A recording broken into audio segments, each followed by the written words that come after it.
X in my name is not just a symbol or a target sign. A spell that attracts all who spit facts online all the time. Can you see it? All the ones who drag my name every single day. Can you see it? Can you see it? Can you see it? They keep saying you don't have what it takes to carve out your own name underneath the shadows of gods. And I keep waiting for the day disbelievers say I flew way too close to the sun. I wait, but it never really comes. The X in my name is not just a symbol or a target sign. A spell that attracts all who speak facts online all the time. The X in my name is not just a symbol or a target sign. A force that compels all to rebel from all that shackled mind.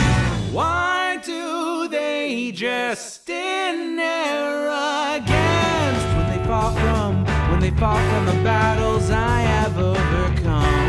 You feel it, feel the cold and the seething tone that they make while I stand up, man among gods. And I keep thinking with my mill, shooting ropes in my cold that faces towards the sun. They hate, but I'm sitting comfy with their mom. The X in my name is not just a symbol or a target sign. A spell that attracts all who speak facts online all the time. The X in my name is not just a symbol or a target sign. A force that compels all to rebel from all that shackled mind.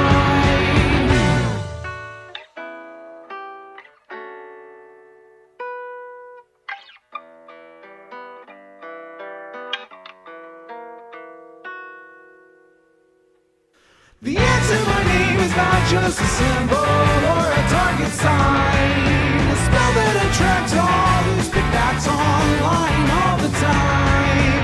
The X in my name is not just a symbol or a target sign. A force that compels all to rebel from all that shackled minds. It's you and me, your mom, it's me. I'll take another hit from my name. You see now, watch me not now, punch your face now. Let me show you how.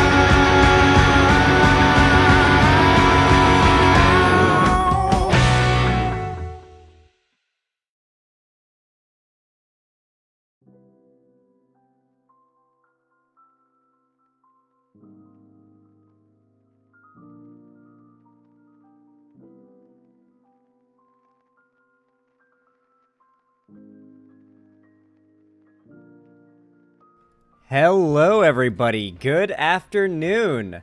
It is so good to see all of you. Welcome, welcome.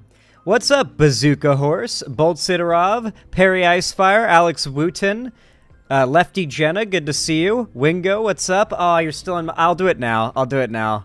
I meant to do that yesterday. That's my bad. That's my bad. Let me take care of that.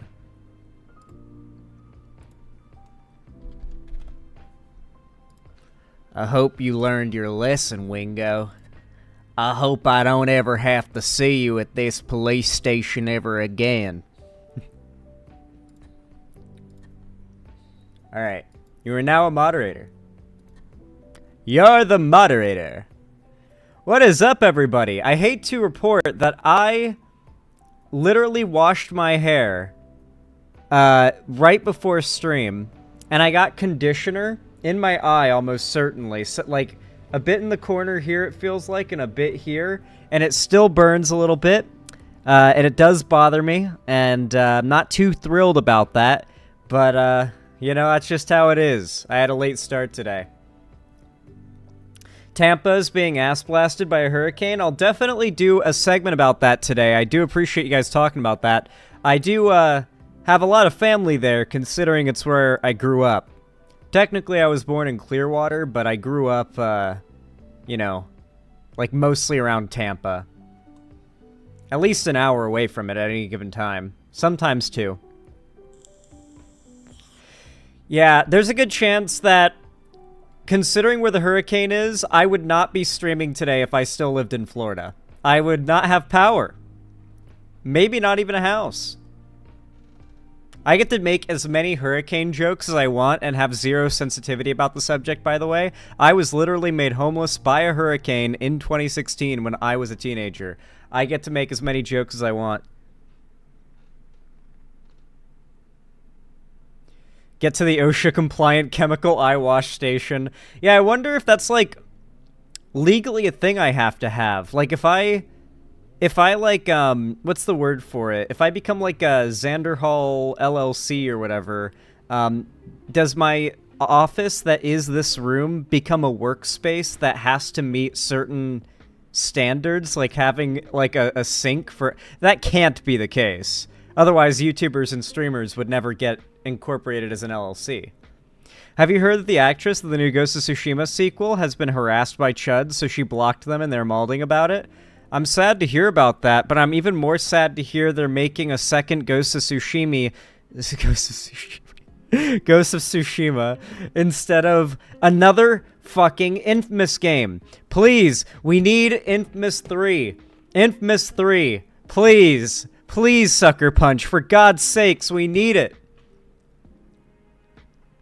I'm dying over here. I'm starving for it.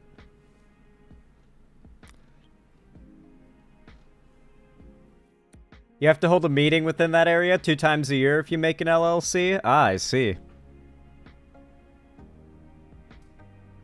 I keep forgetting that I want to play Infamous. You definitely should. It's great. It's fantastic. I love it.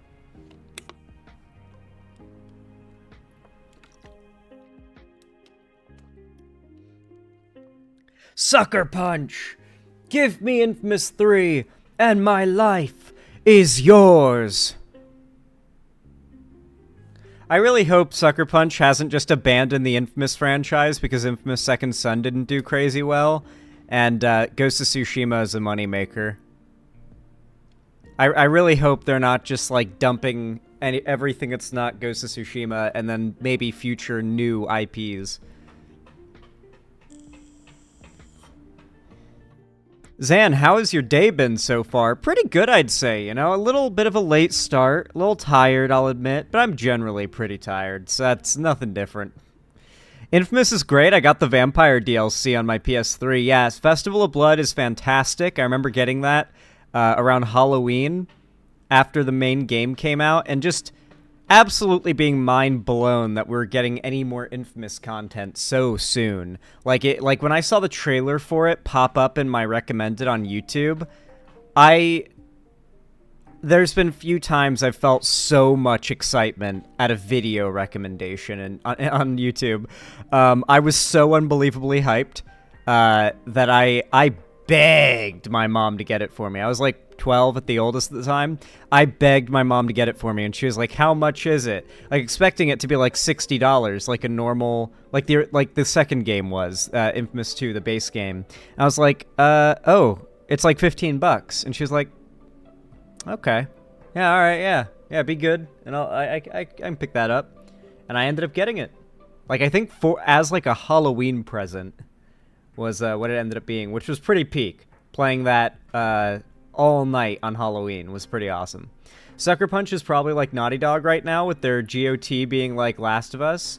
With their GOT being Last of Us, making them more money than their prior games and put the last games on the shelf until GOT franchise lose that relevance? Maybe.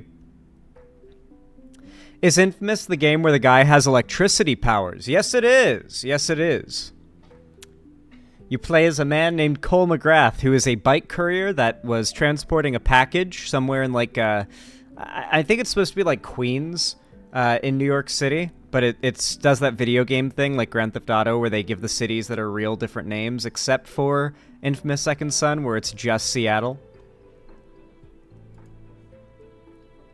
Like, it's just Seattle. No special name. Just, it's Seattle. So, like, you've got... what's it called? New Marais instead of New Orleans, Empire City instead of New York, and then just Seattle. Xander Hall, I got confused between Pepper T21 and Summer Star, but it was Summer Star who wanted me to tell you that they're going to be late to the watch party, so you should watch that Chris trailer after all the episodes of the watch party. Yeah, I'm fine with that. That sounds like a good idea. Rip to the dead Sly Cooper movie. Aw, did they end up trashing that project? That would have been cool. So that's why you're in Seattle now. It's definitely a reason, okay? It's not the only reason, but it's a reason why I'm in Seattle. Oh, GOT is Ghost of Tsushima. I don't know why I brain farted on that, but I must have been thinking Game of Thrones. I don't know why. Electricity powers? Yeah, it's dope. Oh yeah, chat, what are you all drinking today? Today I just have water. Just good old-fashioned H2O.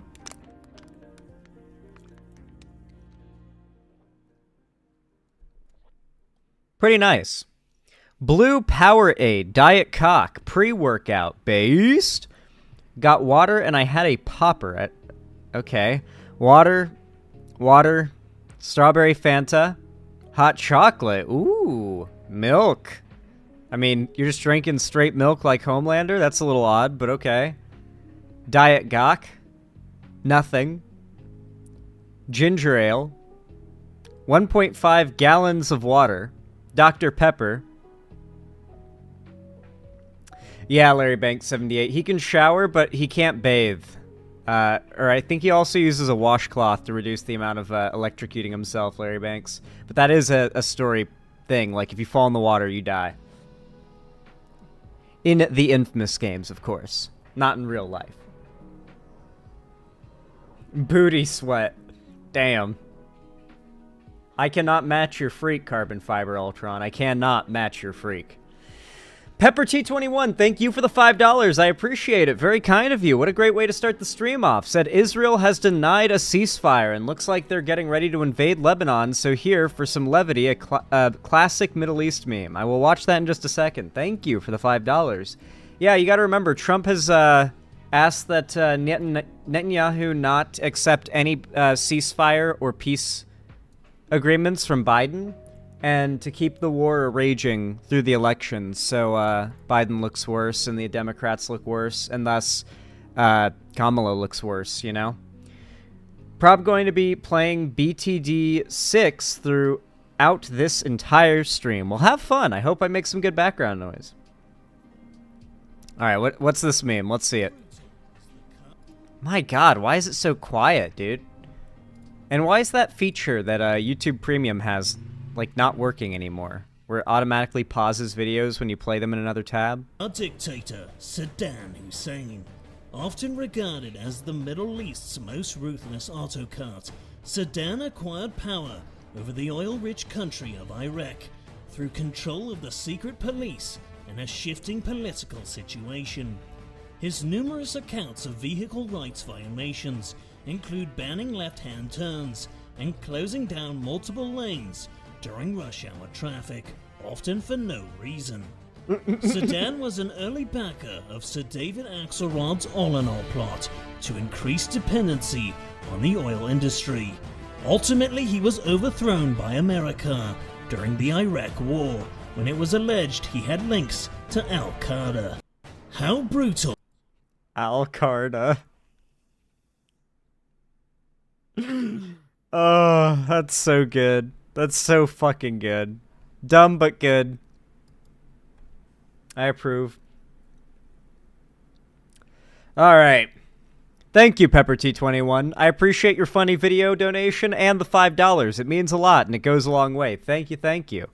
Now, if you're watching right now and you enjoy the stream and you want to support it, you don't even have to donate or support me financially if you don't have the money for it or you don't want to. You can actually support the stream for completely free, and it only takes just a second if you drop a like. Every thumbs up on the stream goes a long way to push my content out in the algorithm, and it really does mean a lot.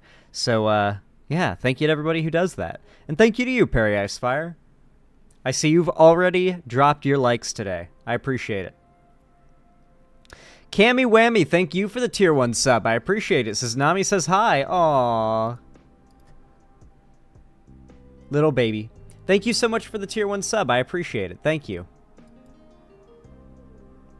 Xander Hall looks like the political Captain Sparkle. Maybe I'm just becoming him. Like, I'm just slowly morphing into him. I need to get a haircut and get my, like, Captain Sparkle's fade going as well. And just, I need to bulk up as well. That's going to be a part of it. I need to bulk up, and I need to practice my mewing. And I will be a dead ringer for Captain Sparkles. I can play him in the Minecraft movie. The sequel. The Minecraft movie 2.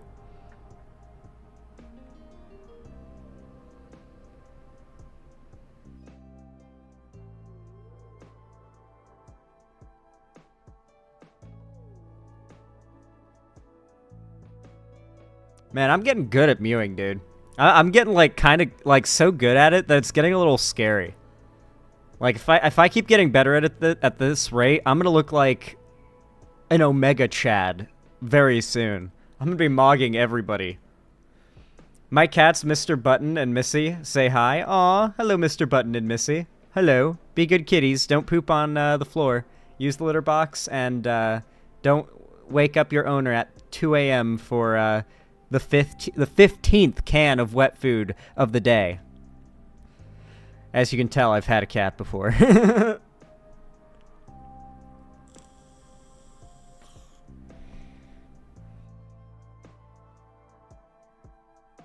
Just finished my first meeting with a psychologist. She said I was incredibly easy. Am I cooked? What? I feel like that could be interpreted in multiple ways, but I assume they meant in the terms of dealing with you That's probably a compliment. That's probably good, Fidel Cato. I don't think there's anything to worry about there. My cat is watching stream right now. I never really thought about the fact that I am probably being watched by a significant amount of cats and dogs right now, not just my own, which does... My mom always throws the my stream on the TV and lets my dog watch it, because my puppy loves me. Like, I am her favorite person in the world. She does not get anywhere near as excited to see anyone else as she gets for me, and she gets really sad when I'm not around. So... my mom will put the stream on the TV, and the dog will just lay there and watch the stream, like, just staring at the TV. Because she recognizes that's me on the screen. She likes it. Does anyone else see snow on Zan's cam? Is that always there? What? Snow on my camera?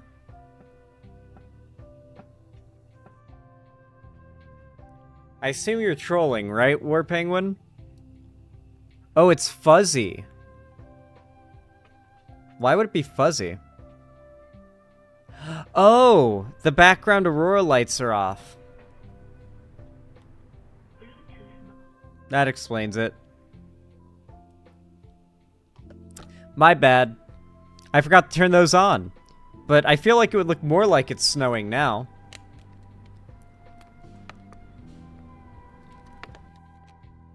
Speaking of snow, it's about to become winter. Are you excited? Oh boy, am I excited. I'm hoping we get some substantial snow this year. Please! It's supposed to be a wetter winter this year, so hopefully there's, like, actual significant snow and not just those little dustings. And man, I want to grind like crazy so I can get that camera for quail content sooner and use it to record my reaction to the first legit real-ass snowfall. Because I've not, like, walked in snow that I could, like, wade in or like, manipulate around. Technically, there was snow in Mount Shasta on the way here, but it was, you know, passing through. Really, I was like 14 last time I've been able to interact with a significant amount of snow for any amount of time, so, yeah. Wait, there's snow on your camera? What? No, there's no snow on my camera. Let me watch the stream and see what is going on here. What are you guys talking about? I will say that, like, years and years ago, I had an add-on for OBS that added, like, fake snow falling. And I would add that during Christmas, but I've not had that on here for a while. Yeah, what do you mean? There's no snow. There's no snow on my camera. Y'all are trolling. Y'all are posting cringe, and you are going to lose subscriber for that. Looks like TV static. Is that what you call TV static? Is that what you call it? That's odd. Why is there a big bag of cocaine in the corner? Well, that I know I don't have. Let me make sure my camera is plugged in all the way. Just kind of pushing the plug in a little more, just in case it was like loosened, because I don't know if there was an issue with the like audio plug or something, or the video plug. I had the exact same thought about snow till last winter. Then I got hit with a truckload of ice and was forced to walk an hour to my minimum wage job at Safeway. Well, thankfully, because I work from home, the only walking around I have to do is to the grocery store and stuff, so I don't really have to really do it all that often. I can get food delivered easy enough. It's not really that bad, delivery fees for groceries compared to the unpleasantness of a bad walk in the snow. Have you read the best book ever? It's called Hookers and Blow Save Christmas. Oh, well, that sounds like a fantastic book. Please, send it to my P.O. box. I do not have a P.O. box. One day I will, though. I need to get one. Seattle doesn't get a crazy amount of snow. If anything, it'll be a fun amount of snow and no more. Should come to Wisconsin. We get like a foot of snow every time it snows. I mean, that's not fun, because then you have to shovel it. During ice season, walking to school is a fucking nightmare. Yeah, dude. Like, I never got to have the experience of a snow day as a kid because, you know, it didn't snow in Florida ever. And so, like, I always heard about the concept of a snow day and was so jealous all throughout growing up that, not only did I not get to see snow, but I didn't get to get days off school because of snow days. Growing up in Florida, I was deprived of this.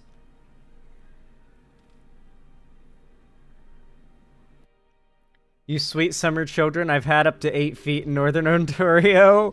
I love how the Dark Canuck in YouTube chat is like, you're Southerners. You're not from the true North. To the Wisconsiners chat. The Wisconsiners like, I'm from the North.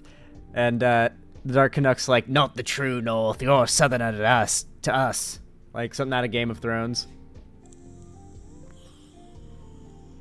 Jesus Christ, Circuit Dog. What do you live in the Alaska? What the fuck? God, you know what I would love to do? One of my dreams has been to, like, join that, like, Antarctic expedition science facility in Antarctica, where they live in that big, like, facility, and they send out, like, scientists and stuff to do observations and tests out on the ice, like, miles and miles away from the main building. And, you know, it's cut off from the rest of the world and everything, and I think it might have internet. I'm not 100% sure. I doubt it, though. I'm pretty sure it doesn't, unless it's, like, Starlink, like, satellite internet or something. I always thought about, like, how cool would it be to live there and, like, I don't know, like, do some, like, Death Stranding shit. Like, be the person who has to, like, deliver things around to the different camps and stuff. That's about as close as it gets in real life to some Death Stranding type stuff. It would probably be miserable after about 5 seconds of feeling the air on your skin. But I always thought that would be a neat idea. I always thought that'd be fun. For at least a minute. I would get kicked out for petting the penguins instead of doing work. Well, you can just go there and do, like... You can be a cook there. Like, they've got a lot of different jobs that are in need. And you don't have to be a scientist to be there. You could be a janitor. You could be a cook. You could be, like, the guy that delivers things to the scientists out in the field on expeditions on snowmobile. I just think that sounds like a really cool job, because where else can you be where else can you work on a place where there is only like 100 or so other people on the entire continent you're on? You know, like it's like being on another planet. It's the closest you can realistically get to, like, living on a moon base, you know? It just sounds so cool.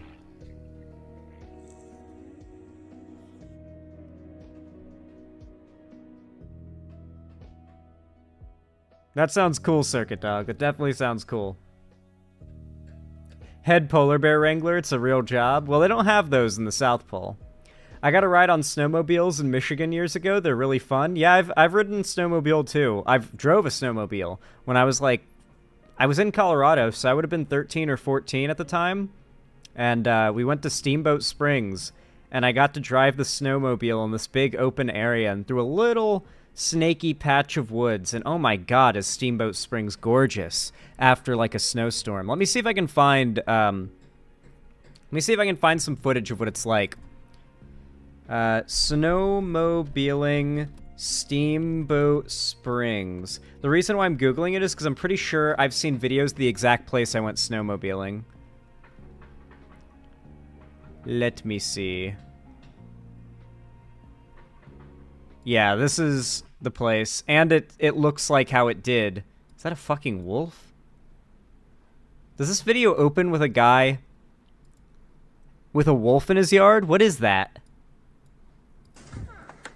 That's a fox, okay. What are you doing? It looked bigger. It looked bigger. Huh?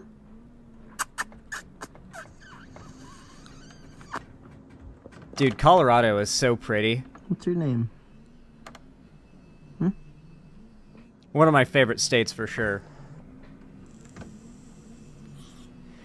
This area, Steamboat Springs, is right on the Colorado, I think Montana border.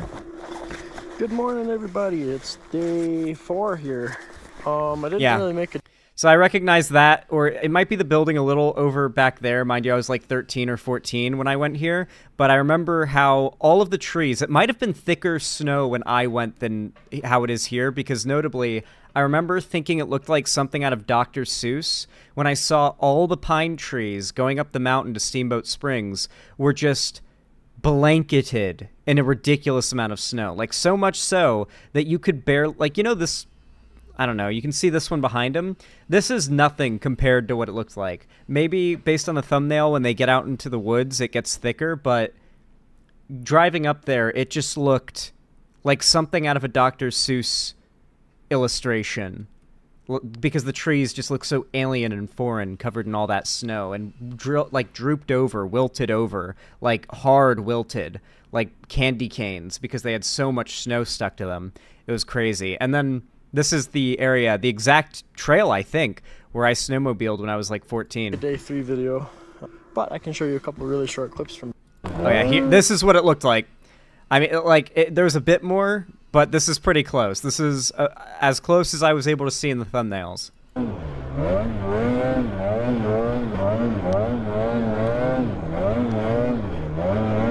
We were on a snowmobiling tour, so I don't think this is the trail. Was kind of tired well, I guess you I think that was his, I think that was like a previous day. Here, let's see his trail, or his one from that day. Okay, I think I'm on your track. Seems less snowy now. Oh my god. Oh no. Oh no. Man, nothing like that happened to us. We were with a tour guide, and so we had a very well-tread path to go on until we got to like this big open area, which was, you know, just I think a big frozen lake. And mind you, it's way up in the mountains, so it's thick frozen ice with feet of packed snow on top of it. So it was a pretty solid surface and a big flat area to snowmobile, not snowmoboard. Hey Xanderhall, I just found out my university is offering a free DEI certificate. Do you think I should take it for the memes? Do it. Yeah, do it. Absolutely do it.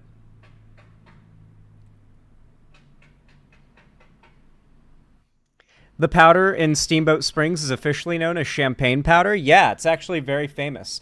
The snow in Steamboat Springs. That's why we specifically went out of our way to go there.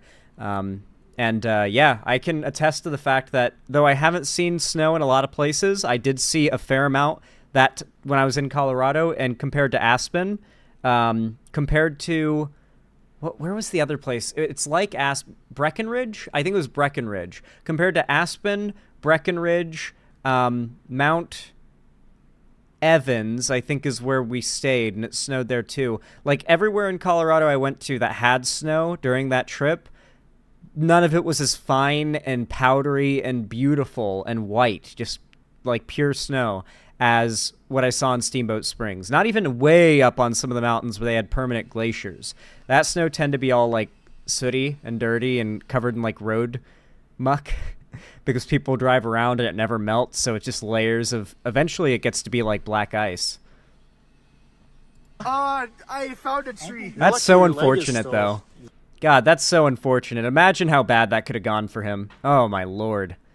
Oh god. Poor guy. Well, I mean, poor snowmobile, but lucky guy, I guess, in terms of his safety, but still. Oh my god. Alrighty.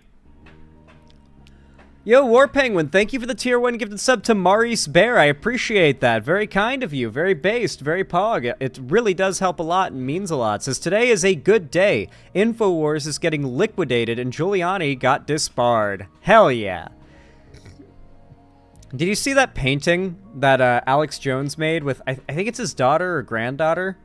That actually looks kind of good. I wouldn't say it's like good, but it's clear that even though Alex Jones does not like do art, he has an innate talent for it, you know?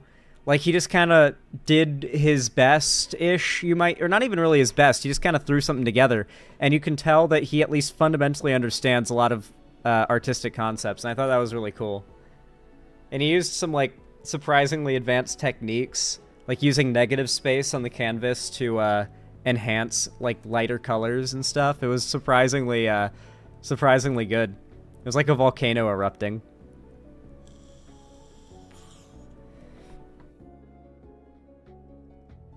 Ding dong, InfoWars is dead.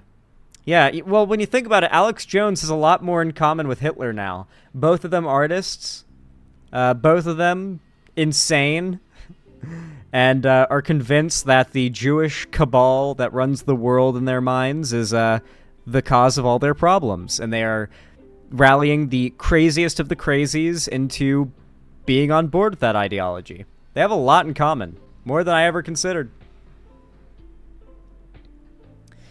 He'll need to start using that skill. He's fucking doomed if he doesn't. I don't know. You ever heard the term starving artist?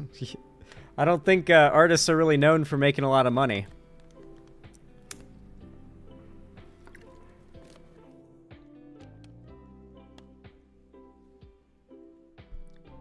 Never played Slime Rancher, but I have friends who've played it. They said it's alright, but they've told me, knowing me, it's not my cup of tea, probably. The gay frogs are smoking that pack. True. Slime Rancher mentioned. Peak. Not my cup of tea, most likely. I'll try it one day, perhaps, but my friends who know me well have said, yeah, it's probably not the kind of game you'd like. Oh, you know what game? It's in a genre that's not really my cup of tea, but because of the theme, I might end up really liking it if it's, like, fundamentally made well and it's not, like, a Gollum game type thing. That Tales of the Shire game. It is a cozy, cottagecore, Shire-themed, like, Stardew Valley type thing.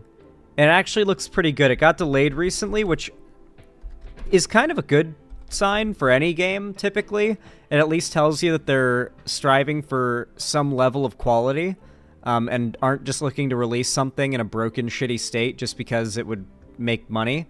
Oh yeah, here's the trailer. I hope it's not exclusive to Nintendo Switch, but even if it is, there are ways. There are dark ways that, that the people at Nintendo do not know. Ancient powers that I can tap into to play this game on PC if need be. There are many tales of Middle-earth. Tales of courage and brave deeds in dark times. But that is not our story. For this is one of new beginnings.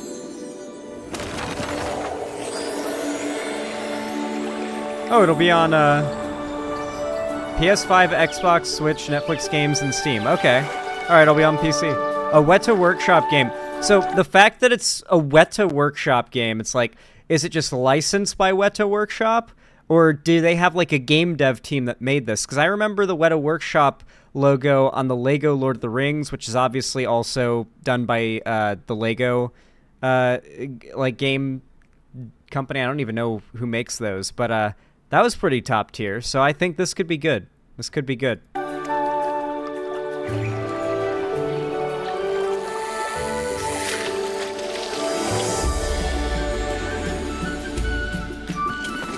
It's like Stardew Valley, where you go out and you harvest, and I don't know much about Stardew Valley, but I know you gotta, like, sell your stuff and build up your, oh man, a pantry? Hobbit pantry and food. That gets me, dude. I'm not a big fan of the art style, but for the type of game that it is, and the fact it's, like, supposed to run on Switch, makes sense.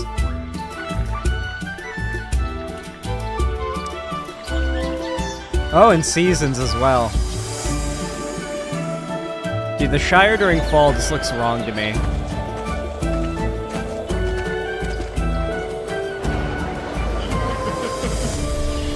These are our tales of the Shire.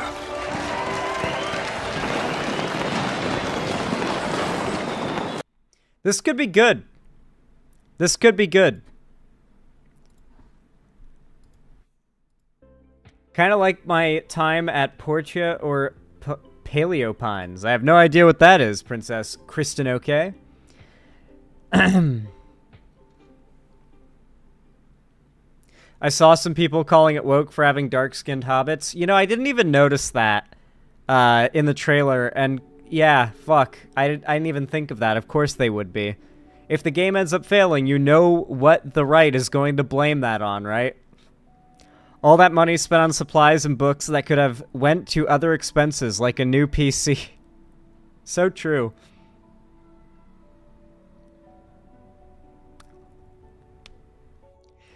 Alright, guys.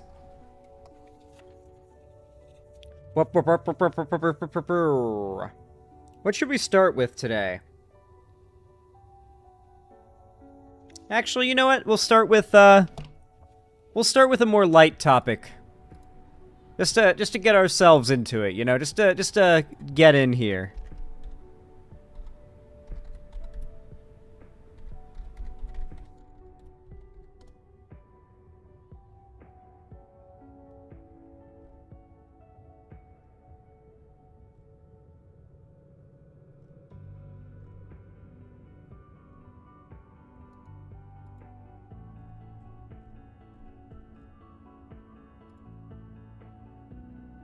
All right.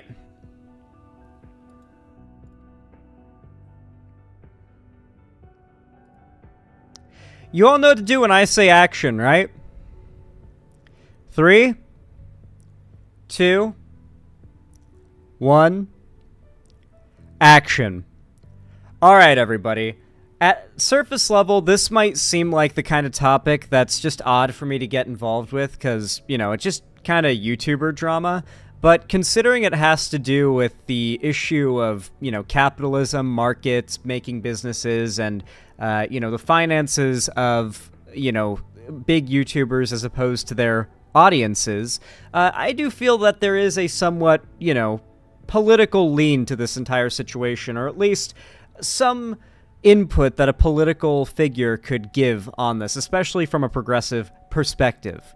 And in this case, I'm talking about a very popular and immensely successful tech YouTuber named Marques Brownlee. If you're not aware of what he does, I mean, generally considered to be some of the most fair, balanced, real deal, like, no bullshit tech reviews out there. And he is so large and so popular and has such a platform and tends to, even when giving negative reviews about certain products, be so professional that he gets invited to make videos showcasing and testing out so many different emergent tech products that many, even famous people, wouldn't even have a hope of seeing for years into the future. So this guy, big YouTuber, big deal, right? Here's the thing, though.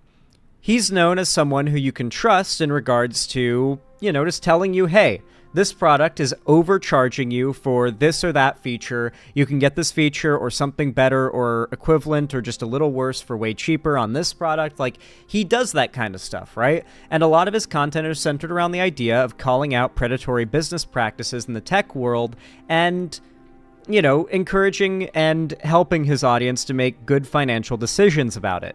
And that's a big point of these tech videos. It's why so many people put their faith in these YouTubers and why they get so many views is because these YouTubers help them decide whether or not they want to spend money on something. However, Marques Brownlee is under fire right now because he has announced that he is going to be releasing a app that it is a subscription service app that gives you wallpapers. You can get the low quality version of the wallpaper for free with the free version of the app, but if you get a subscription, you can get the HD versions, and it's basically just an app where you can get wallpapers, something that you've always been able to do through like Google Images, so I don't know why these apps need to exist. Maybe, I don't know, maybe it's like Wallpaper Engine, but for phones, but Wallpaper Engine is free, so it's weird that you would be charged. I mean, I've never been charged with Wallpaper Engine. I don't even know if there is a way to pay for it. Is it free? I think it's free. Maybe it's not. I've had it for a long time, so I don't even remember if Wallpaper Engine is free or not. You guys will have to tell me. Anyway, it seems a little weird, especially for like a tech YouTuber to just suddenly come out and say, people are always asking me where I get my phone screensavers from. Well, now you always know it's from this app.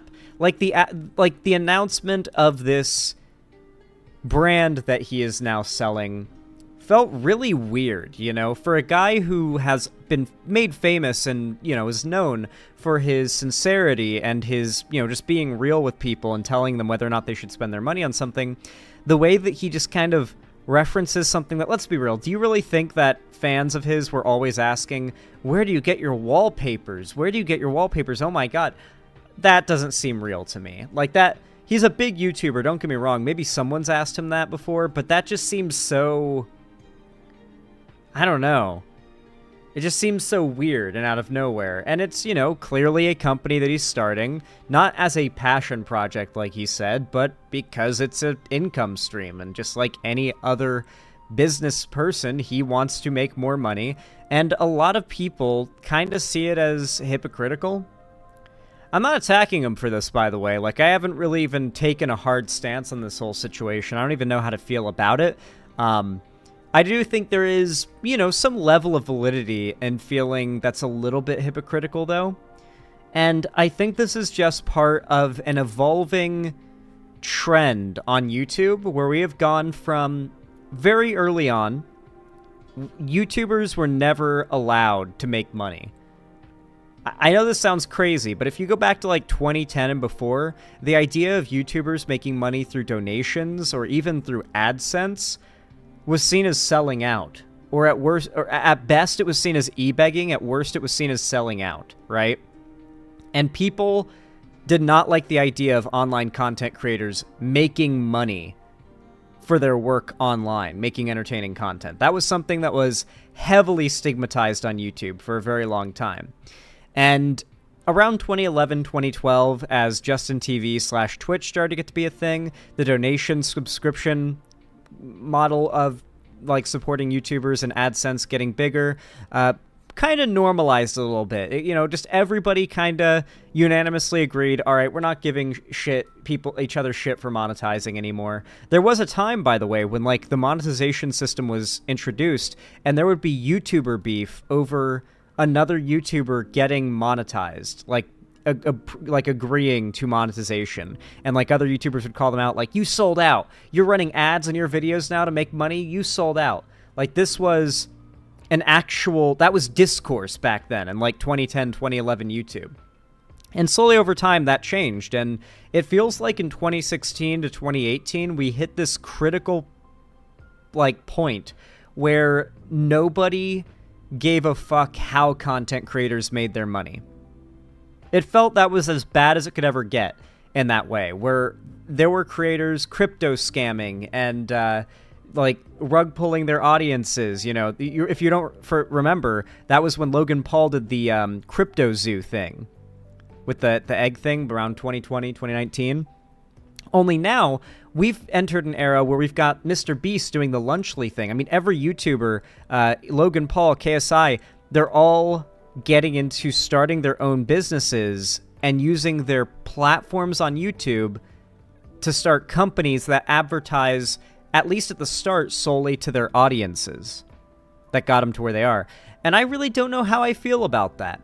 You know, I don't necessarily feel a revulsion to it by default, but I also am not thrilled about it. And it feels like we started way too far in the direction of YouTubers are not allowed to, you know, make money off of what they do. It's bad. It's immoral. And then swung way too far in the opposite direction to who cares if YouTubers are doing crypto rug pulls on their fans, as we saw with Logan Paul. Or maybe it was Jake Paul. God, I can't tell those douchebags apart.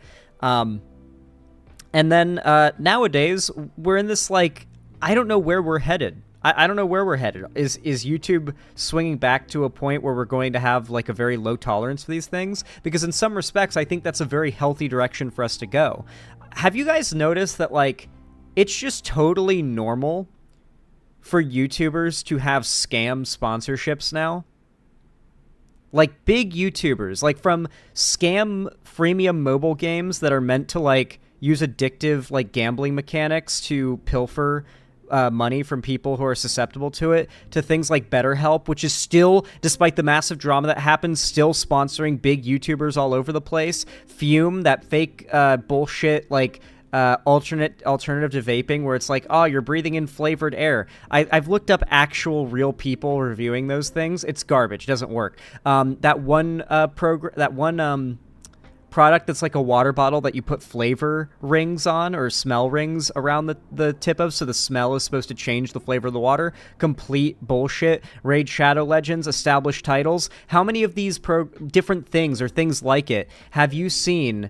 Yeah, Air Up water bottle, yeah. NordVPN is not a good, solid VPN. It's only useful for watching TV shows in other countries, which is all most people, like, really need a VPN for. But if you're someone who wants to do, like, I don't know, like white-collar hacking or something, God's sakes, don't use NordVPN. It's advertised like it's that secure, but it's garbage.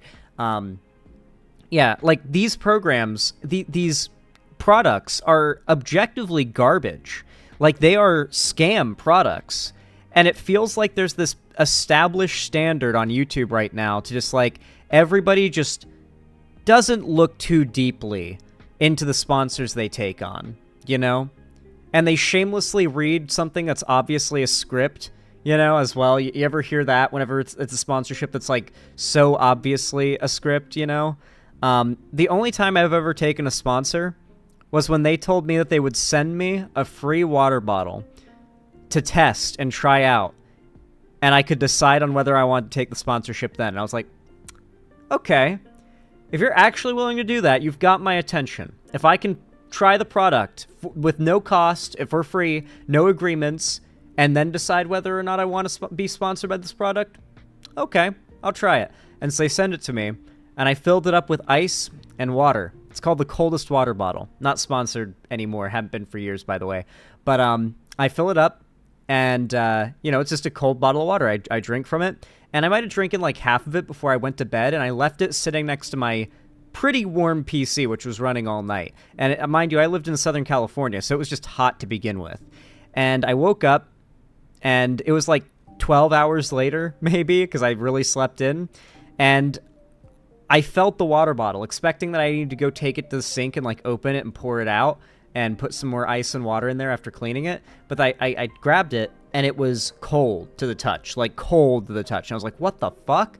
And so I took a sip, and I felt the ice jingling around. And it's like, this is mostly ice in here. Like, it was so cold in there that the ice had frozen together into a big, like, lump of ice, and was now keeping the water even cooler for even longer. I tested it to see how long the ice stayed frozen, and it was like 2.5 days. And at that point, I was like, yeah, no, they're called the coldest water bottles, and they're advertised as water bottles that keep your shit cold for a long time, and it gets the job done. And I'm using it, so I'll take it. I'll take the sponsorship.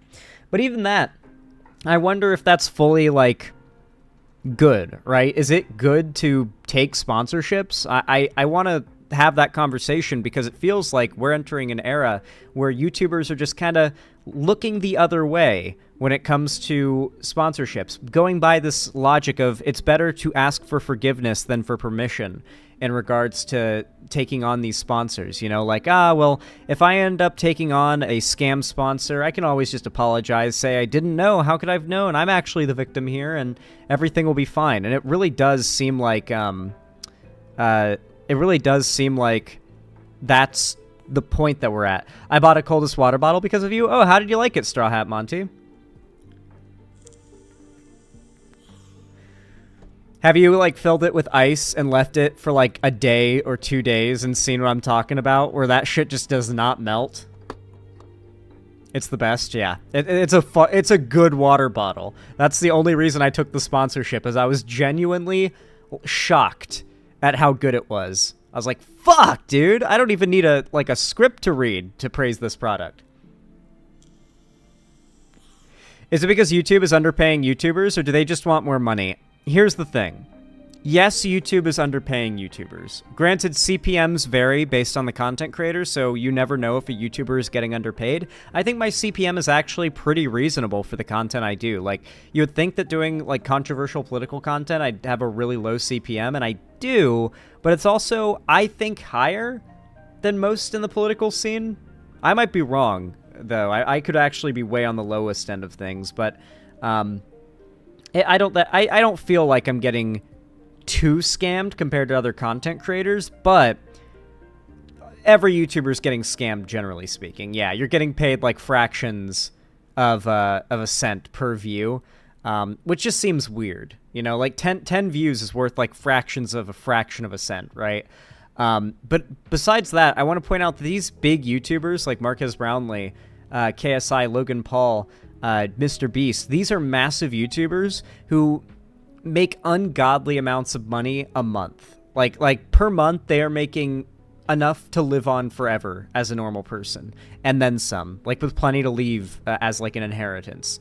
And so it's hard for me to justify these business actions as one's taken to secure their financial future when these are big YouTubers who are already rich and living ridiculously luxurious lives. They're making investments to start businesses to elevate themselves beyond where they are within the 1% or the 0.01%. I think Pyrocynical said it best when he said YouTubers can never have enough money. Yeah, like why do the biggest... Maybe it is the drive for more money that makes these YouTubers the biggest. They just can't stop grinding, like Mr. Beast with his like constant obsession with grinding and making content and getting bigger. But like... And that does get you to the top, I guess. But I don't know. I could never like see myself not being satisfied with like a day of Mr. Beast's income. Like if I could make Mr. Beast's income for one day, I genuinely think I'd be satisfied for life. Not for one, I think I could live off of that like forever. But I'd be pretty satisfied with it too, you know? Like I wouldn't feel I wouldn't feel like I'd want more, you know? Maybe it's those people who just can't stop wanting more that end up in these really high positions, and that's why they keep on starting their businesses to make even more money. Because that's the thing I want to remind you of here. We're talking about people who are already millionaires, and then they're like, I need more money. I need to start another business. It's like, okay. There is one and sole reason why anyone would do that, and it is because they just want more money to have more money.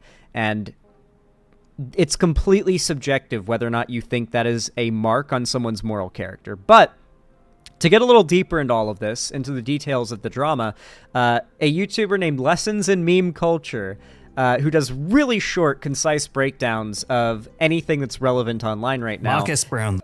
Well, there we go. It plays automatically when you put it in full screen, even though I had it paused. So this guy does really good breakdowns of dramas like this that are relevant and just gets through them really fast. So let's go ahead and watch it and see if there's any details that I forgot to bring up that might be worth considering before I give my full opinion on this. Mark S. Brownlee, aka MKBHD, has released a product of his own after years of reviewing, but as it turns out, the reviews for his wallpaper app, Panels, have not been terribly great. Much of his audience is calling him out of touch because he is charging $50 a year for it. Dolan Dark did the research and tried it out, and as it turns out, most of the wallpapers are actually free, but you have to either watch ads or pay if you want the high definition versions.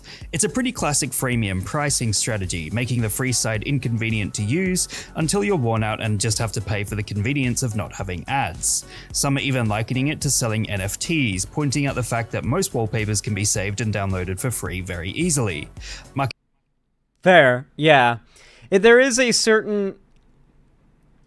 I do think that the idea... I don't know how the monetization system works with the platform. Maybe he's got, like, a system for people to become artists on the platform and to make money from it and to get a commission from downloads that are done by, like, premium users. That could be a nice, like, thing, but obviously he's not doing that for the kindness of giving these artists, like, a platform to make money from. He's doing it to make himself money. That's just a useful benefit. Same situation as YouTube. Like, YouTube doesn't give us YouTubers money as a cut of our viewership because they want us to have a platform that we can make a living off of and make entertaining content. They do it because our content is the product that they can make money off of through your viewership. Marquez is being forced to change how it all works at this stage, to find a happy medium between customer experience and profit motive. He's talking about implementing less ads and is taking the feedback completely in his stride. On that note, it's great that he's been super professional about it, unlike the reactions to the Lunchly products on the end of KSI and Logan Paul, whereupon they started blaming everyone else for negative press. It's so easy for influencers to absolutely blow up as a reaction to negative.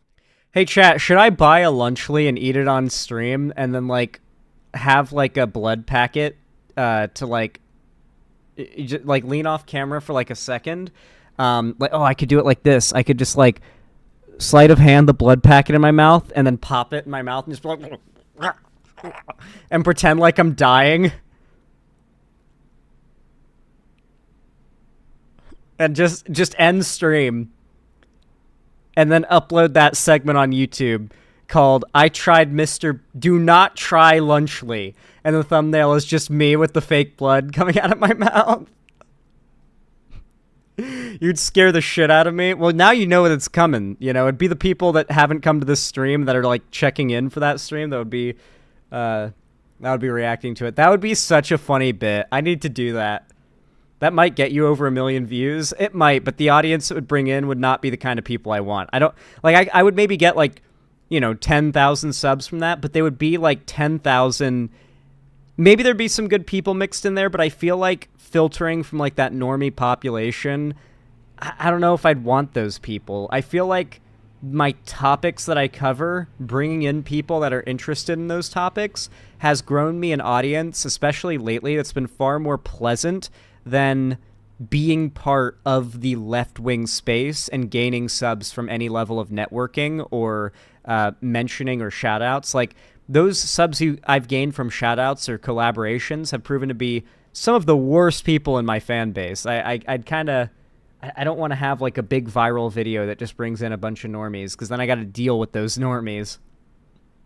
Eating the Among Us Lunchly at 3 a.m. gone sexual. Criticism, so to see him say that feedback is actually welcome is refreshing. Although people discovered that back in 2016 he posted the words, "Golden rule number 1 of the internet, never try to charge for something that was already free for future reference," only to charge people for wallpapers almost 10 years later. Yeah.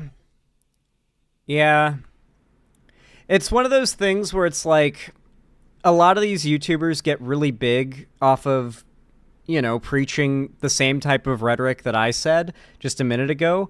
And how would you guys feel if I said all of that, but then, like, 5 or 10 years from now, I was like a millionaire off of YouTube and had, plenty of money to live off of, but then I announced, guys, I'm starting my own, I don't know, what would be something I'd start? I'm starting my own,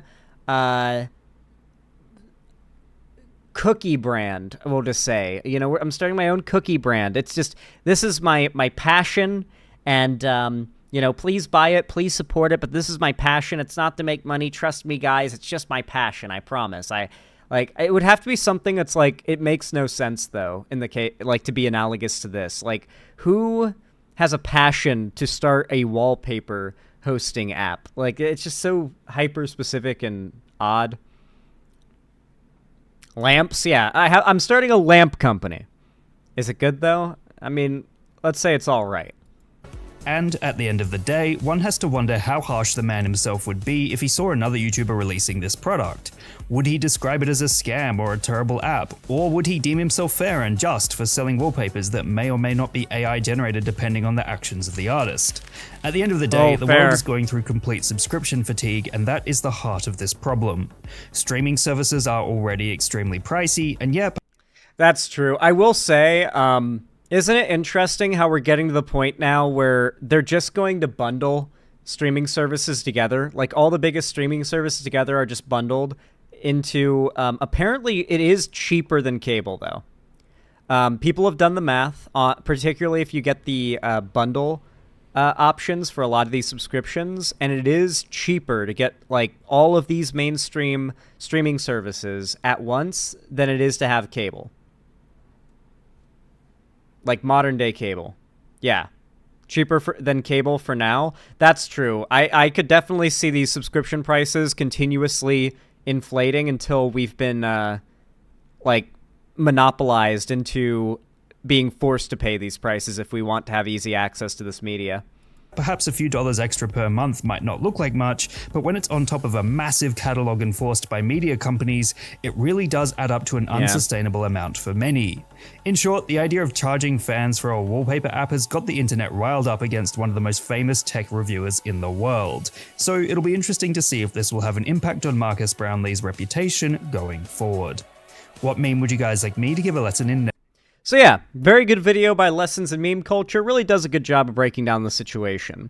I do think we're in a really weird era right now where YouTubers are openly taking scam sponsorships. And I mean it. Like, God, like, how many times have you guys seen a blatant... How many times have you seen a sponsorship for any of these scam companies? And there's some of these that I don't even know are scams, but let's be honest, considering that most of the products, if not every product besides like a couple, are sponsoring these YouTubers that have been scams, these ones probably are too. Fume, Air Up, Raid Shadow Legends, BetterHelp, Established Titles, what else? Rocket Mortgage, I think might be a scam. Like, based on how it's advertised, it's like, you can do that all yourself. That seems like a scam. Genshin Impact is advertised. That's gambling for kids. Manscaped is overpriced self-grooming stuff that you can get for way cheaper. Skillshare, definitely a scam. God, what else? What else? Like, ZocDoc. Oh my god. Dude, ZocDoc sounds fucking sus. Every time I hear Philip DeFranco shilling ZocDoc to his fans, oh yeah, use this program that's like totally, I'm sure Philip DeFranco has done his due diligence, despite having once been sponsored by Established Titles, a scam. I'm sure he's done his due diligence with this ZocDoc program. I've literally never heard of ZocDoc. Dude, it's so sussy. It's so fucking sussy. It's a program...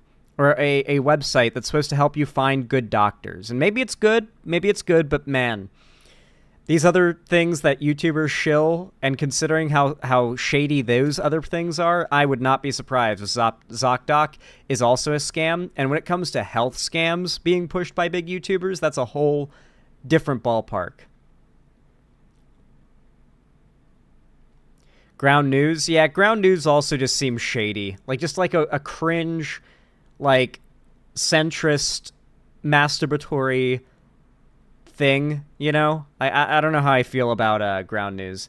It just feels so weird that we're in this era where these, like, clearly scam sponsors, in the case of a handful of those, and some really shady ones as well, are just openly sponsoring the biggest YouTubers out there, and no one's calling it out because everyone is taking those sponsors and no one wants to shit where they eat, you know what I mean?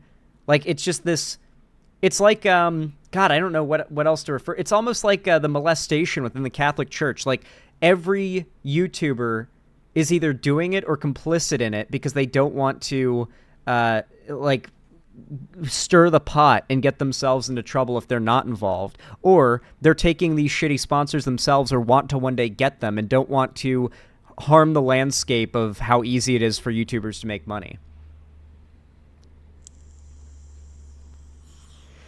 Listen, I've occasionally seen old videos like pop up in my recommended and autoplay that have old established titles ads on them, and man, were those ads heavily, it was a scam.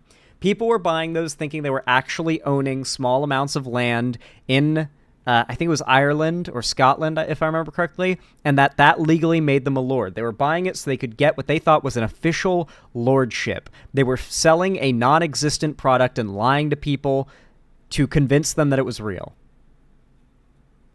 I had a girlfriend that was obsessed with that news app. Ground News seems like a masturbatory centrist, like, echo chamber fueler. Like, it's advertised as something that's meant to help you stay out of an echo chamber, but it actually makes it easier to only look at like news sources that are on your side if that's what you filter for.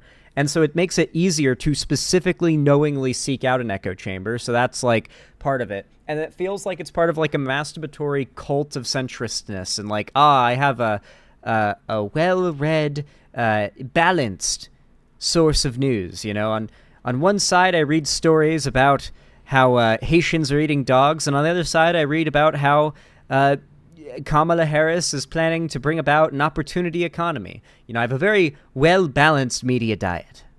It comes off like that to me.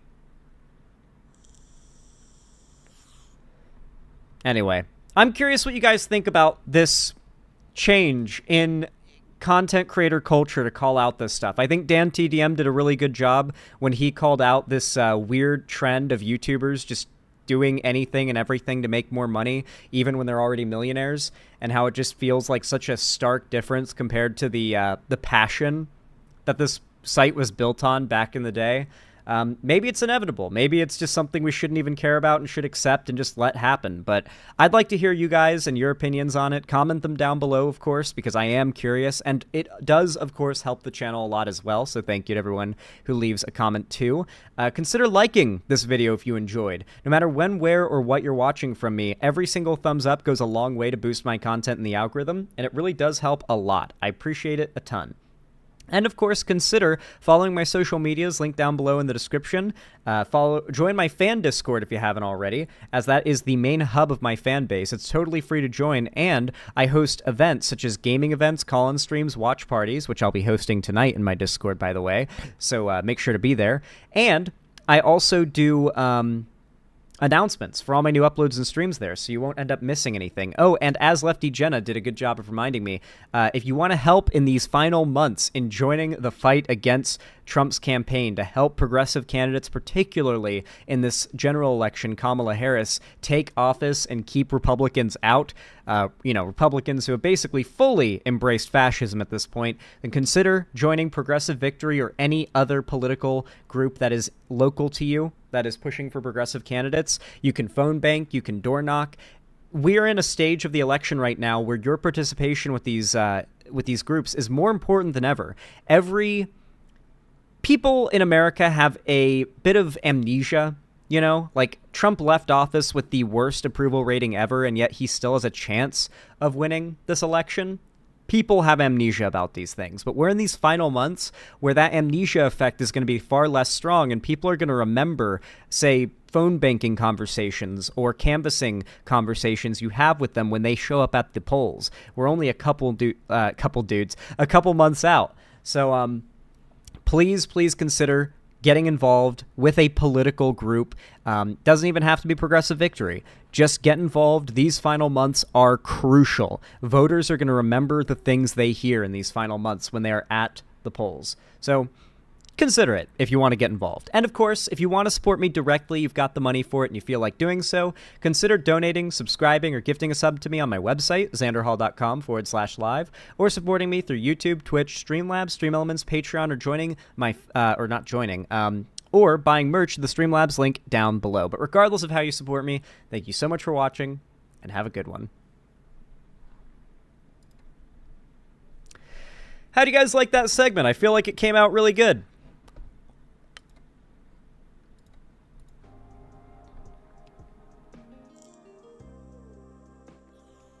Dude, I watched the new episode of Rings of Power this morning. It went so fucking hard. God, no Celebrim banner yet, but we're relatively close. It depends on how much they speed things up. It could happen next episode. We could see the one ring get forged next episode. I wonder if they're going to do the thing that was cut out of the movies. For those who don't know, in the original Peter Jackson cut of the original plan for the way that the ring making scene was going to be done in the Peter Jackson movies, because they were going to show the one ring being made, but I guess it got cut out in the end. We do still have like some remnant of the scene left over in the main cut where you see Sauron holding a dagger and that one shot of him standing in Mount Doom.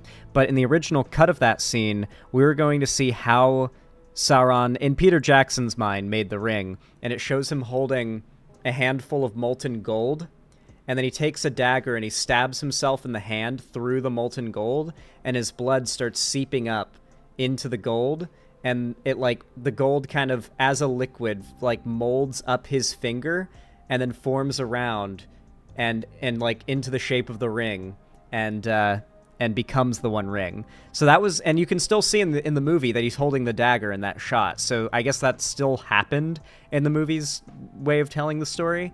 It just got cut out, but I thought that was metal as fuck. That's a cool way to depict the one ring being made, and I'm wondering if Rings of Power is going to depict it that way. Haven't watched a Red Lord of the Rings yet, or the movies or books better? In the same way that I like Rings of Power as its own thing, the movies are really, really good as their own thing. So I would start with the on-screen adaptions, because that'll get you hooked on the universe more likely than not, and then read the books and appreciate them for how much extra content you're going to get out of it because of how much they had to cut out of the movies. God, you really could not have made those movies today. Could you imagine if they put out The Lord of the Rings, The Fellowship of the Ring in 2024, and the Chuds found out that Glorfindel was replaced with Arwen in the sequence of saving Frodo from the Wraiths while he's infected with the Morgul Blade and turning into a Wraith? Could you fucking imagine? They literally cut him out and put Arwen in his place, down to the way that she shines when Frodo sees her isn't an innate thing that someone turning into a Wraith would see from an elf. That shine is because Glorfindel is still shining with the light of Valinor when Frodo sees him, and he's radiating light to someone who is entering the unseen world, as he was, the Wraith world. And so it's just so... It would be crazy to imagine how the Chuds would have reacted to just making a woman take that character, a woman character who is not considered necessarily a badass warrior in the books, by the way, and just writing her into being this warrior princess, as they called her back in the day, Arwen warrior princess. It's just so... I don't know. It's just so... I could not imagine... Or Eowyn warrior princess. I don't know. I just could not imagine the insanity the Chuds would be raving about if that came out today. Oh my god, they would be so fucking mad. They would be so angry. You could not have released those movies today. On top of that, the fact that Ian McKellen is gay definitely would have been a problem.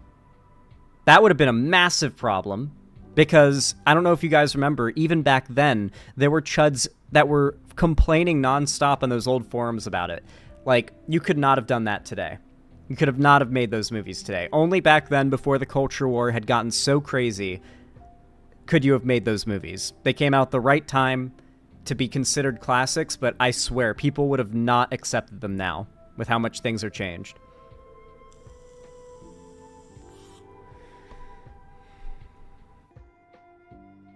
No, there are no canon gay characters as far as I remember from Tolkien's writings, but there's definitely characters that, by modern day perception, would almost be viewed as queer coded, right? I've got friends that really consider Sauron to be queer coded. No, not Frodo and Sam. Like you're very much being influenced by like the chemistry, I think, of Sean Astin and Elijah Wood. When you think that Sam and Frodo had like a gay dynamic, they really didn't. Not in the books at all. Like the hobbits were very much just bros and very evidently straight. But Sauron has traits and vibes that, especially in the books, I think a lot of you guys would consider a little queer-coded for sure.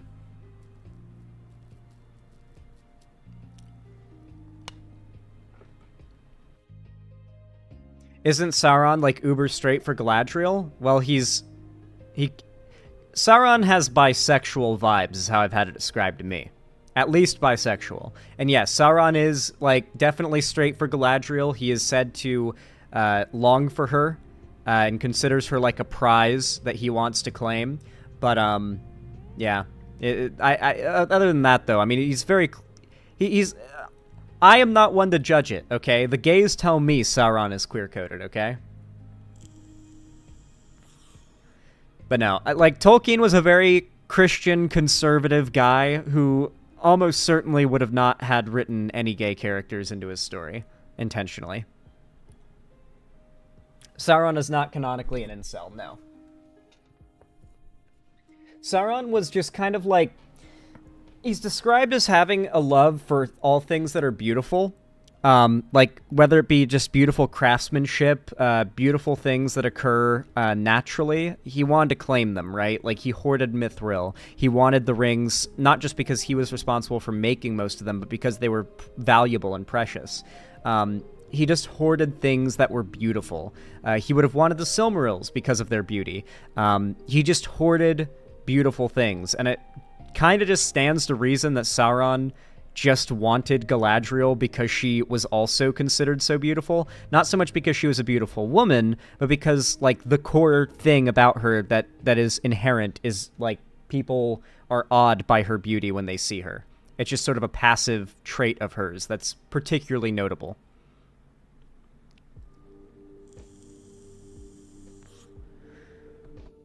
I wonder if there were any Nazis who threw a fit when they found out Christopher Tolkien and Christopher Lee were anti-Nazi.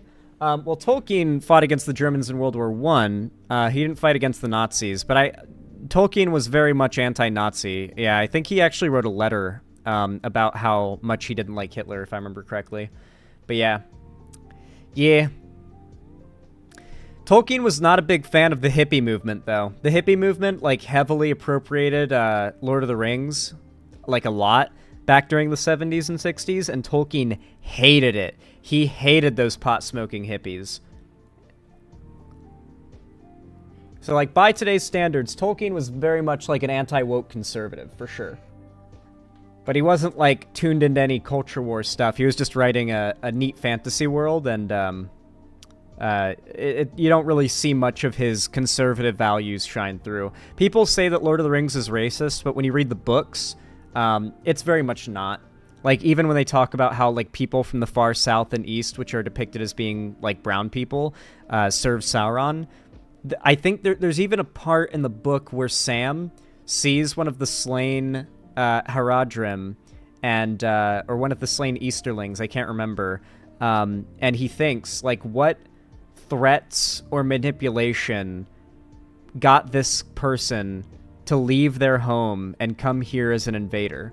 So, like, the way Sam, like, the inner monologue of Sam that Tolkien writes is very humanizing of them, and it's like, what did Sauron do to these people that they are here fighting for him? Like, how did he torture, manipulate, or threaten them to get them here? At no point is it really indicated that it would be reasonable to think that they're just evil people.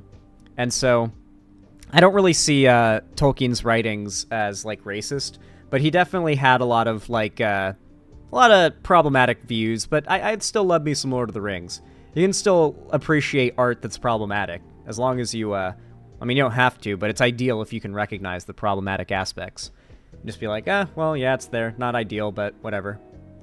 He was the kind of traditionalist who was actually sincerely anti-authoritarian, yeah, and pro-environmentalist and stuff. It's just he's a conservative from a different time where conservative meant something different, but there would be a lot of things we consider good today that he would be opposed to, simply because he was a product of his time.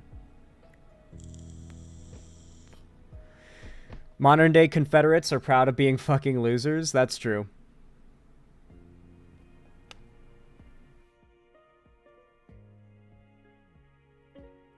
Anyway. Bango the Buck, thank you for the tier 1 gives us up to Calico Cali. I appreciate it. Says Calico Cali. Said, hey Zan, I noticed you were talking about snow and I had to share this. This creator actually lives 1 hour from me.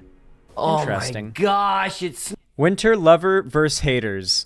I'm a winter lover. snowed. Oh my gosh, it snowed. That's me. I gotta get outside. I'm gonna stay inside. What a beautiful, balmy day in the neighborhood. Oh my god, why do I live here? There's He's from nothing the better than Midwest. that fresh, crisp winter air. The air's so cold in my lungs. Oh my god, my boogers are frozen. All right, which one of you ladies wants to help This is me the with guy the who does drive those today? videos about Lucille? living You? in the All Midwest. right, here you go, buddy. You got this. Do the driveway, all right? There we go. Yeah, The Roomba. want to do the drive. Bertha, what do you think about that? What? No, I want to do the drive this time. Go to the right. Do the driveway. Bertha, don't worry, okay? We'll do the street.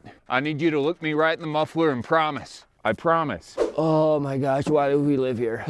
Phoenix, Orlando, Tallahassee. Oh my god, I would rather live in Tallahassee. Let it blow, clear the driveway of the snow. Oh, now we're in business. Hey, Charlie? Oh, hey neighbor, you want to go snowshoeing? I already did that. No, I was gonna see if I could. Cross-country skiing? No, Ice fishing? no, Ice skating? no, Snow angels? no, You want to go look for snow squirrels? no. Charlie, I just want to use your snowblower. Can I please borrow your snowblower? Oh, yeah, no. No. It's kind of like me asking the... It's a good video. It's a good video, but it's a bit long. It's a bit long, so I am going to cut it there because I do need to use the restroom and grab myself a Monster Energy. That's right, guys. It's finally past 4 p.m. I can have my second Monster of the day without feeling like I'm going to make my heart explode with too much caffeine. I live in the Midwest and hate the winter. I check the weather app to see that it is negative 20 degrees outside and decide I just want to skip class and stay inside. I like it cold, okay? I've got my window open right now. I've got a fan blowing, and it's like below 60 outside. It's like in the 50s, I think, today. I don't know. You guys can check the weather in Seattle and tell me what temperature it is. It's pretty chilly, and I've got the fan going. I like to be cold, because even when I'm cold, I still sweat.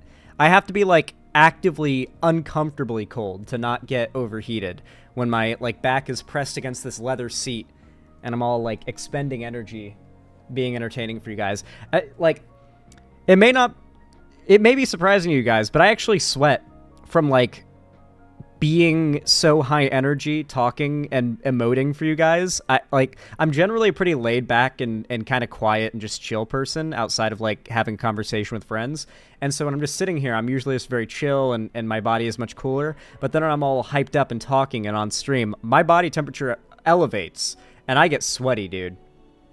Doesn't help that my computer runs hotter when I stream too. So I like it cold. That's why I hated it in Florida. I prefer it below 0 because then I can put on football gear and not overheat in it. Yeah. All right. Let me update the dono goal really quickly with you guys' kind generosity, and then I am going to take a quick restroom break and grab myself a monster. Also, Mead Demix donated $10. Thank you. Said, Zan, I made my new Baldur's Gate 3 character a monk/rogue half-orc. Didn't know what to name him, so I named him Xander after you. Do you want to see him? If so, where can I send it? Drop it in the fan art section of my Discord server. That's probably a good place to put it, and I'll be able to see it. Thank you, Mead Demix. Yeah, I've got a friend who is very, very obsessed with Astarion. And says, and I quote, he is my son.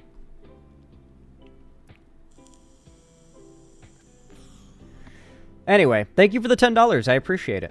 Very kind of you. Very based. All right, very quickly, I'm going to use the restroom and grab myself a monster, and I will be right back. We got some more topics to cover today, and we've got juicy ones as well. I started with a more chill topic. Now it's time to get into the juicers, okay? So stick around. Don't go anywhere. Stay tuned.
Yo.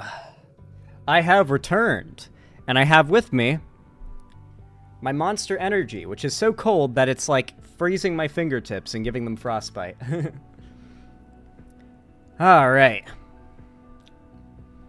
Thank you, Mead to Mix. I appreciate it. Just found out my sister is still in Georgia, so she's probably in the hurricane's path. Oh, I'm sorry about that. I hope them well, but I imagine it's going to die down a lot by the time it gets to Georgia. You can only hope.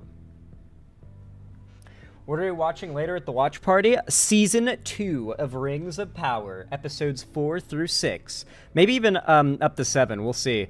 Because some pretty crazy shit goes down in the newest episode, and came out yesterday, so we might do 4, who knows. The moment I have to put on a balaclava to go outside, it is too cold. Yeah. Yeah, fair, but I like, when you live somewhere like Colorado, not Washington to be clear, I'll not have this benefit, but in like Colorado, you get that dry cold even when it's snowing, and like 1 degree feels more like 40 or 50 degrees when it's humid out. Like 40 or 50 degrees is like genuinely unpleasant in Florida or like Washington. Like it's painful cold, but like 1 degree Fahrenheit in Colorado on top of the mountain, I was just standing outside shirtless like, there's no way this is what 1 degree feels like. I didn't quite understand the concept of dry and wet air at the time, so I was like standing out on the porch with no shirt on. It was like close to 0 Fahrenheit, and I was like, man, it's not windy, so I mean I don't have like any wind chill going, but like this does not feel that cold. Like, and I was like, and I walked back in and I was like, man, that just doesn't feel that cold. But the longer you stay out there, it gets to you though. If you stay out there and like, or you touch snow with your fingers, oh, it gets you, man. Running like your fingers under hot water after touching snow is a weird feeling. Like it almost burns. Like, oh, it's so weird.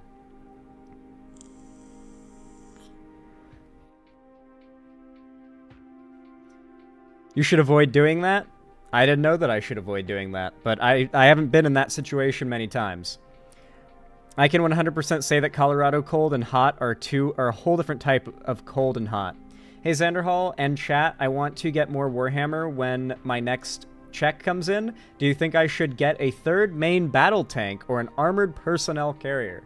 How about an armored personnel carrier? That just sounds dope.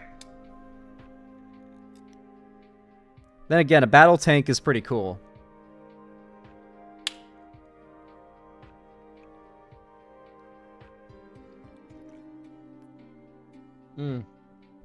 Oh. God damn. Why does that feel like I've not had any monster today? Well, the hurricane is almost parallel to me, and about to slam Tallahassee. With a little luck, DeSantis might get blown away. Yeah, he just ends up getting blown into Georgia and becomes their new governor. He'd fit in better there anyway with his whole, you know, allegiance to the Confederacy, as it seems. And its values. Yeah, can we all get a preemptive rest in peace, DeSantis? Rip DeSantis, chat? Come on, let's get him rolling in. Where's my pen? Ah, there it is. De Sanctimonious. I love how Trump called him that. I don't think most Trump supporters know what sanctimonious means. Alrighty. I got a good segment for you guys next.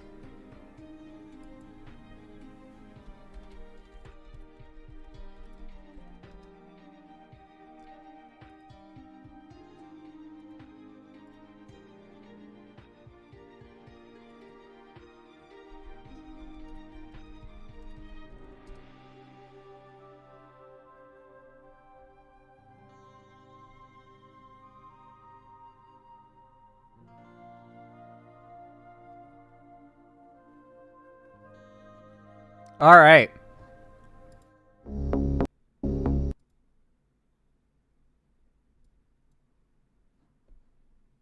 One second.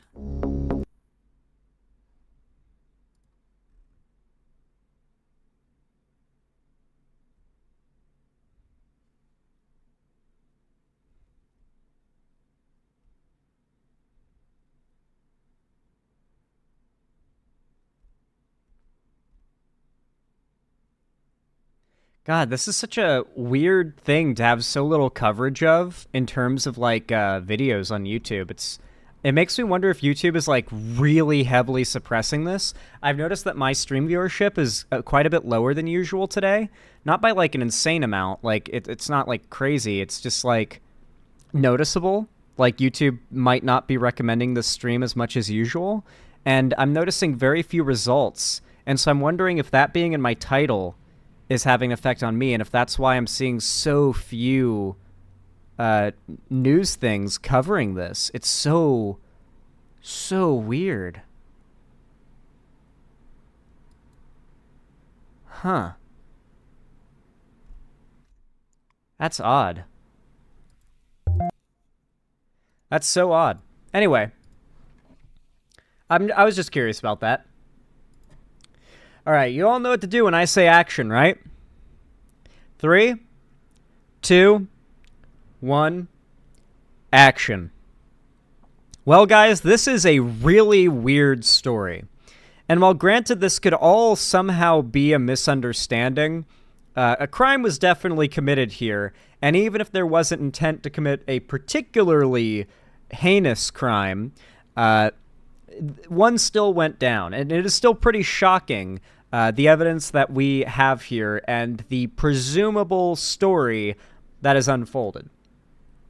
The Harris campaign office in Arizona damaged by apparent gunfire, police say.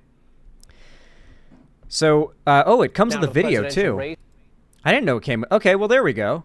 I was so maybe YouTube is suppressing this stuff because I could not find a video like this on YouTube. I'm gonna see how this video does in the algorithm when it goes out. This video should do relatively well compared to my general uploads. If it does notably worse, I'll know that YouTube is doing something to suppress this topic for some reason. Not alleging any reasons, but it'll definitely be weird, especially considering I didn't notice anything like that when it came to the attempts on Trump. In the investigation into gunshots at a Kamala Harris campaign office. It comes as the vice president makes a controversial promise on abortion rights. Former President Trump, meanwhile. Yo, the Lolicon Shadow Raven Studios is back in YouTube chat on an alt account. Enjoy your band, buddy. It would have been fun to keep you around and debate you on how stupid you are every once in a while, but you had to go and post drawn child porn on YouTube. You could have been a fantastic lolcow, a wellspring of content for this channel, and then you had to go and upload some fucking CP on YouTube. I don't know if you're trolling or if that was just a meme or something, but if that's true, then you took it too fucking far, my man. You could have just been a harmless idiot that we could have kept around for content, and then you fucking ruined it. You ruined it, buddy. Come on, Shadow Raven Studios, be better. Meanwhile, is defending his economic plan, which is facing criticism from some Republicans. ABC's Perry Russum has details. Perry, good morning. Andrew, good morning to you. As Vice President Kamala Harris prepares to deliver an economic policy speech today, police are investigating gunfire at one of her campaign offices. This morning, police in Arizona investigating bullet holes found in a Democratic campaign office in Tempe. The same office was shot at last week. No one was injured, no arrests have been made. I think we might be in undeniably the most political turmoil America's been in history since the Civil War. When has there been a time with back-to-back assassination attempts on a candidate, campaign offices getting shot, the ridiculous amount of misinformation, the spike in mass shootings and political violence that we saw under Trump, and that has happened since the Trump era started. It just seems like we are actually in the most political turmoil we've been in as a country since the Civil War. Not saying we're going to get another Civil War. I'm saying this is the worst it's been since the Civil War. I don't think it's been this crazy any time in history since, between now and then, has it? There have been assassination attempts, there's been big protests and stuff, but I don't think it's ever gotten as overwhelmingly crazy as it is right now. Vice President Kamala Harris is leaning into what's become a defining issue for her campaign. Maybe the abortion, 60s. Civil saying rights she wants movement. to abolish Yeah. the Senate filibuster to restore reproductive rights. I've been very clear. I think we should eliminate the filibuster for Roe and get us to the point where 51 votes would be what we need to actually put back in law the protections for reproductive freedom. Arizona Senator Keir. Trust me, Zand, this ain't even close. I mean, you're wrong statistically. Like, you guys can say the 1960s were crazier, but you guys recognize that there are stats that track the increasing rate of political violence, and the right has had, like, a massive increase in political violence that they've been doing since Trump took office. It's, like, a really, really big spike compared to the past. We're in a bad spot in terms of the right being emboldened to commit real-world violence. Like, it's not been this bad in a long time. In Cinema, an independent, posting to state the supremely obvious: eliminating the filibuster to codify Roe v. Wade also enables a future Congress to ban all abortions nationwide. And West Virginia Senator Joe Manchin, who left the Democratic Party earlier this year to become an independent, says he will not endorse Harris because of her stance on eliminating the filibuster. I believe that when you go down that slippery path, you don't just do it for one issue. A new poll shows a large gender gap among independent women voters. 51% supporting Harris, 36% for Trump. The former president making this appeal to women voters in Pennsylvania. We'll all have women voters to thank if Kamala Harris wins. If Kamala Harris wins, it'll be the women of this country that'll have won it for her. Through and through, 100%. Unless she wins by an insane margin, like a full-on landslide, if it's like as narrow of a margin as is expected, then it'll be the women of this country who won this election. Not just because their rights will have been saved, potentially on a federal level, by Kamala Harris and her victory, but because they're the ones who made the difference. They're the ones who had such a strong statistical lean for Trump and were such a large population that they won the election for Kamala. You will no longer be thinking about abortion. So all they talk about abortion. You will be protected, and I will be your protector. Women will be happy, healthy, confident, and free. Michigan Governor. Anyway, that's less about the news that we're talking about now. Abortion. An office in Arizona used by Kamala Harris's campaign was shot at early Monday morning in the second apparent gun attack in a week, according to investigators. The second gun attack in a week. This isn't just a one-off thing where it could maybe be some stray shots from, like, I don't know, like, I don't even know what. Something unrelated to political violence. It's happened twice in a week.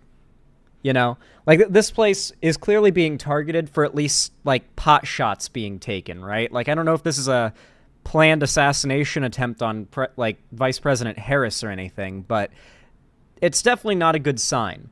The idea that somebody, probably a conservative, has a gun and is taking shots at a Democratic campaign office.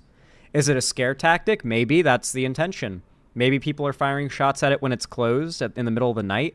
It makes sense as to how it would take seeing the gunshot holes in the windows to notice. Because it doesn't seem like there was like shots flying in and then people were like, what the fuck? And hearing gunshots, it seems like they came in the morning and saw, what the hell? There's gunshots in the window.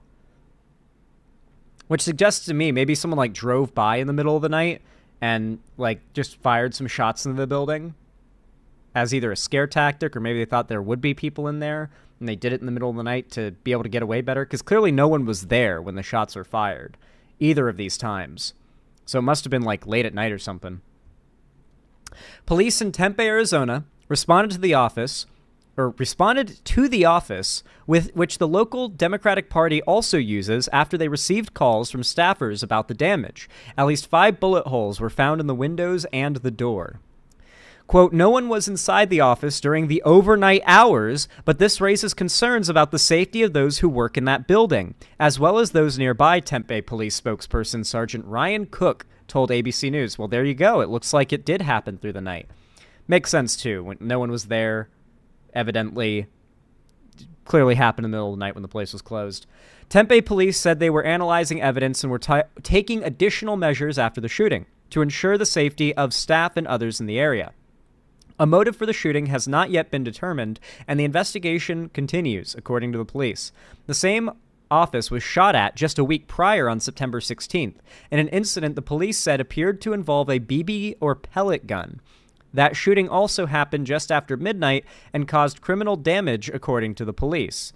So, they said it was from a BB gun, but that...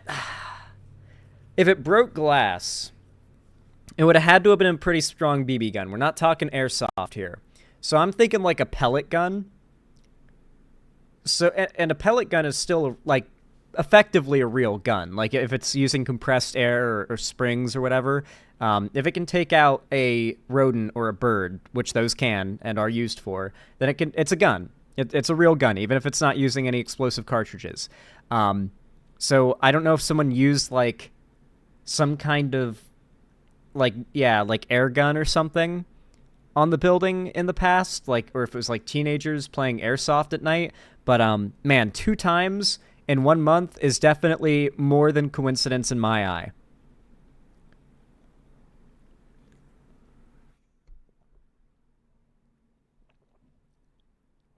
Let's see.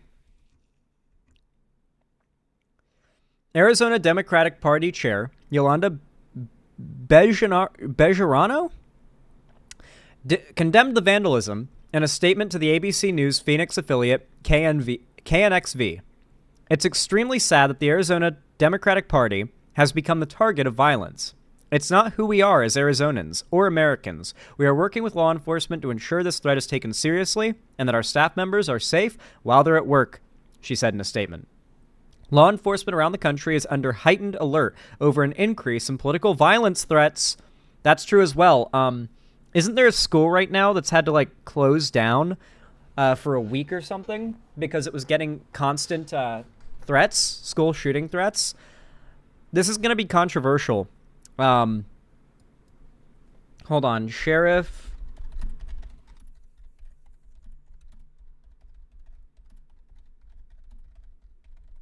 Let me see if this comes up and if I can find it easily.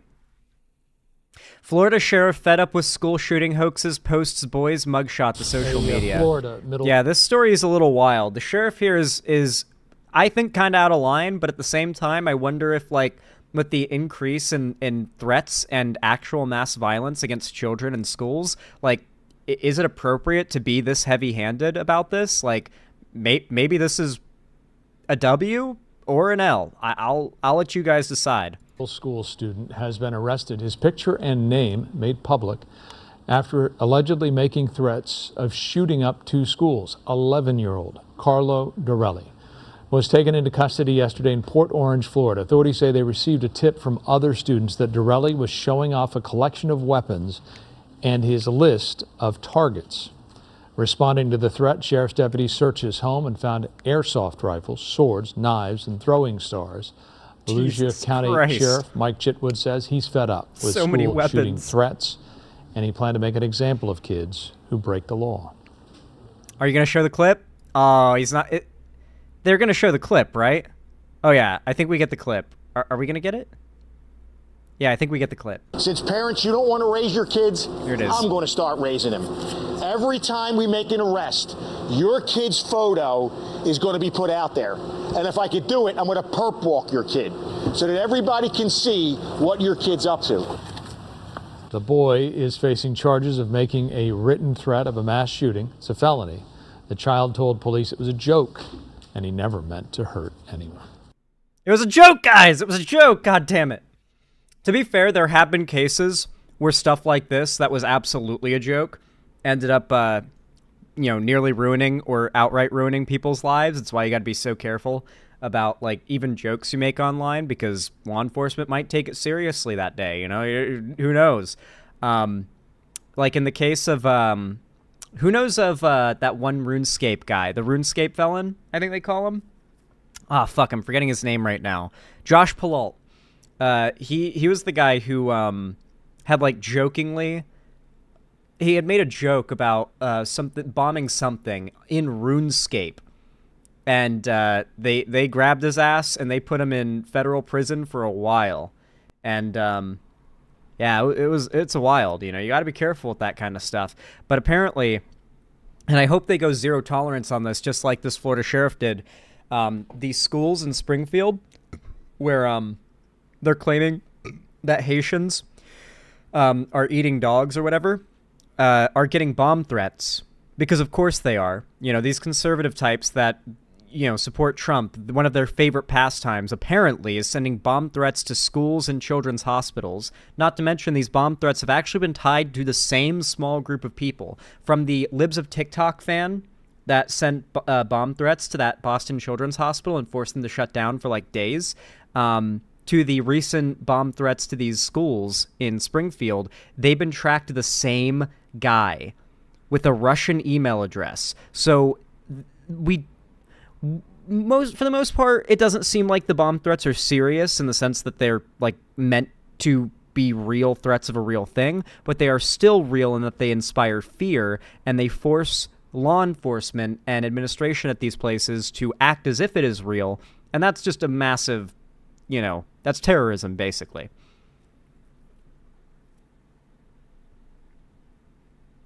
Not even fictional Springfield goes as far as to have people who eat pets, maybe Cletus, but that's it. Yeah, they're not eating any dogs or cats in Springfield.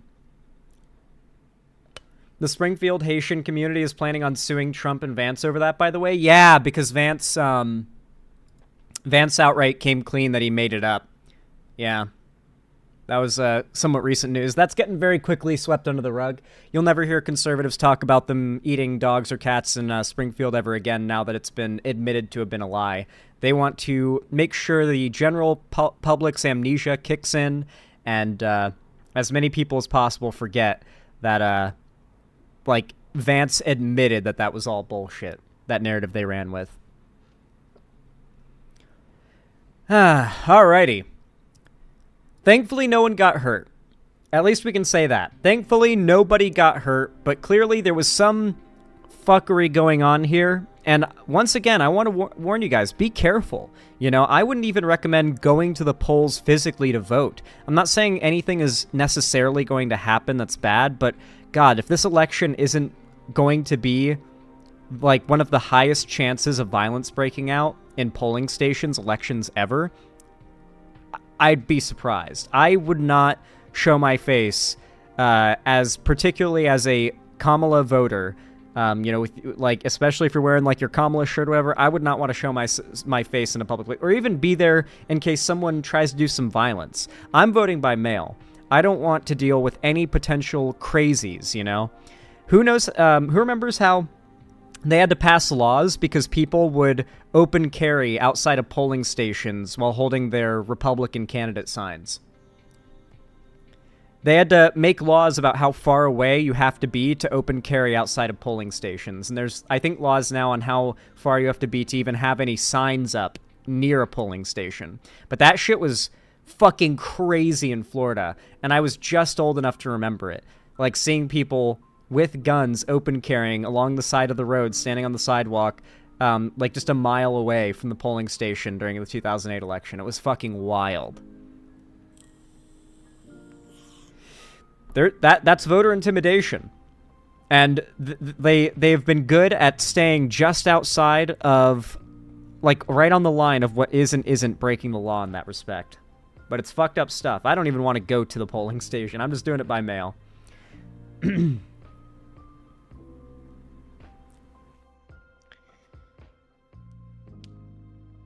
People go out with tape measures? Yeah. Yeah, it's that specific. It's that, like, by the inch, by the millimeter.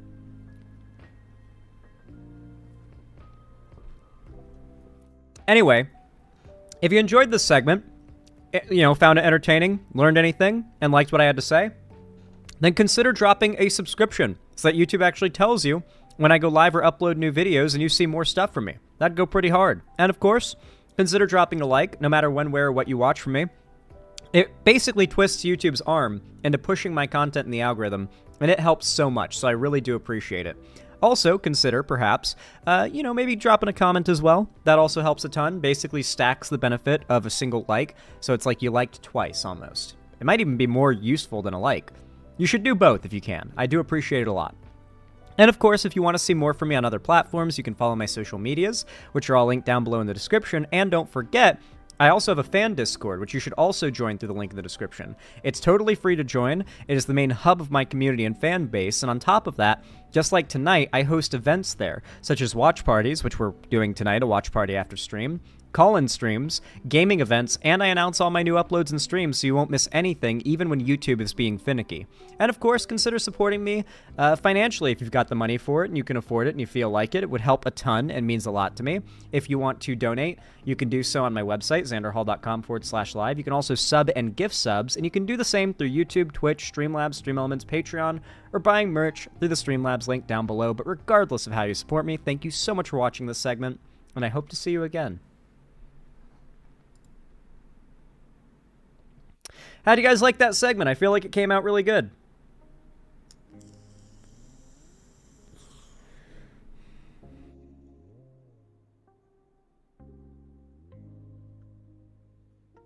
Well, Takumin Night Corps, there's no basis on which they can throw out those ballots. Those court challenges always failed.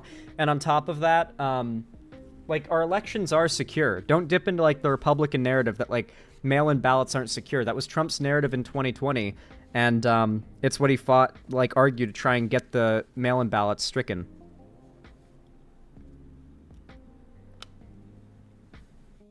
Yeah, just vote by mail. That's fine. You can vote in person if you want. I'm just saying, like, don't not vote by mail, because someone in chat's like, well, you don't know if that's going to actually be counted. You don't know if it's not. It's, like, I bet both my testicles that the mail-in ballots aren't going to get stricken and not count. They definitely threw out ballots here in Texas for sure, Zan. Yeah, there have been real issues here in Texas. And okay, if you're in a Republican state, that's fair, because you'll have Trump appointee judges more likely than not. But in the case of, like, Washington, I don't think we're going to have any situations where, like, my mail-in ballot is going to be not counted because they challenge mail-in ballots in court. To be honest, that's probably why we'll never see a blue Texas or Florida. Those are the most, like, corrupt red states. Like, Georgia's really red, but it's not as corrupt with its, like, conservative leadership. They're not, like, grifter hacks and also conservatives. But Florida and Texas, like Greg Abbott and DeSantis and all the people they appoint or bolster and endorse are, like, such, like, another level of shithead, right? That they're absolutely, I wouldn't be surprised if it's on the table that they will use their power to make their state go red even if it goes blue. That would not surprise me. Texas did move left by 4 points in spite of COVID, though, Zan. That's good. That's good. But I think if it does, I wouldn't be surprised if Abbott undoes that. Hey, chat, how many of you guys knew that Greg Abbott is in a wheelchair? I found out about this, like, the other day, and I feel like it's got to be some part of that dude's conservative branding that none of you knew that. Yeah, like, half of you are like, I knew, and the other half are like, what? Google it right now. Look up Greg Abbott, and he is in a wheelchair. Look at images. He is in a wheelchair. Greg Abbott is the evil conservative governor of Texas.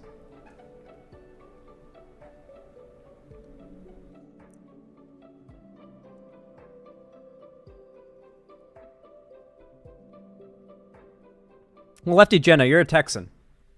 Of course you knew that your governor has a wheelchair. I just think it's kind of wild that such an evil piece of shit is just rolling around, you know? And that, like, so few people, like, knew that he's in a wheelchair. It's like, he's literally, like, a DEI governor, you know? Like, the Republicans did DEI and bolstered a guy with a disability for the woke points. See, even the Republicans can't resist going woke. They can't resist the pull, guys. He's evil Professor X. That's so real, dude. As a cripple, I vote for his cripple pass removed. Jesus, am I allowed to say that word? I think you're allowed to say that word. That word's used in a lot of games, particularly when you take damage. So, I don't know if it's really considered, like, enough of a slur yet that people can give me shit. I don't really get a lot of shit for, like, saying things that people interpret as being offensive anymore. A lot of it has to do with the fact that I've cleaned up my audience a lot, and most of you guys are pretty chill.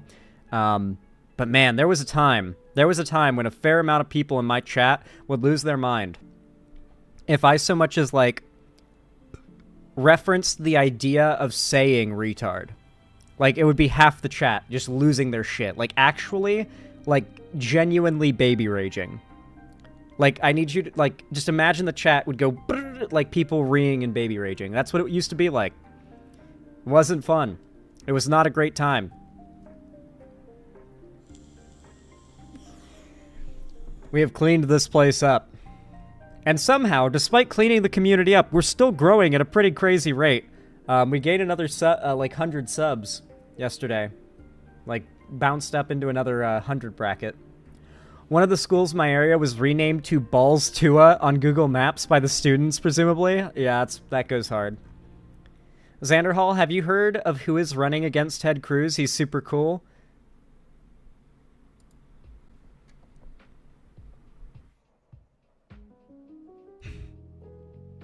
Hey, Texas, choose your fighter. Is Ted Cruz still trying to run for Texas governor again? Okay, I have to say,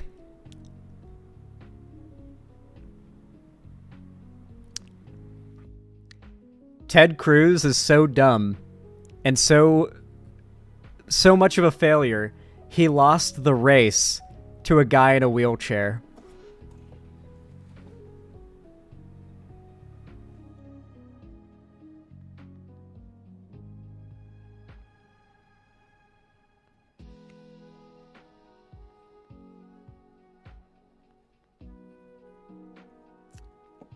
I'm proud of that one. That one hit me like God's voice in my head, and I knew I had to say it.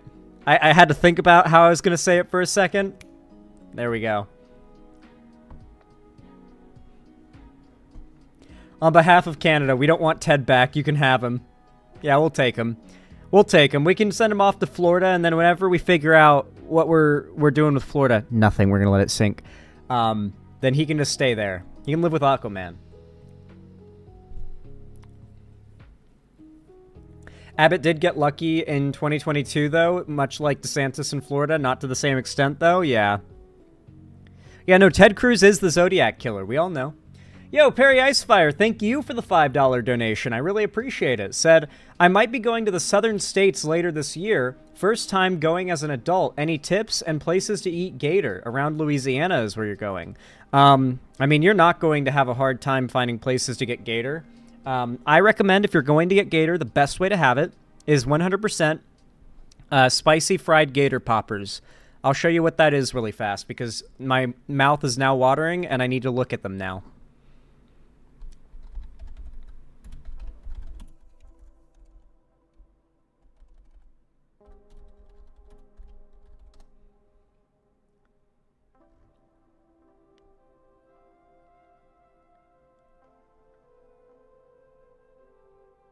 Yeah. Alligator. This is what you want to get.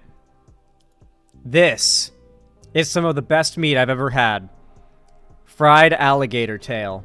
Alligator definitely isn't my favorite meat, but this is by far my favorite way to make it. Alligator boneless wings. Apparently it's got the texture of fish and the taste of chicken. I'm guessing this is from the tail. Spicy garlic buffalo, gravel, roasted garlic and onion. Mix that seasoning in. You're gonna let them sit in the seasoning for a couple minutes. Flour, eggs, back in the flour. That's what you're left with. Don't look too bad. Oil's hot, go in with your gator. Pull them out until crispy golden brown.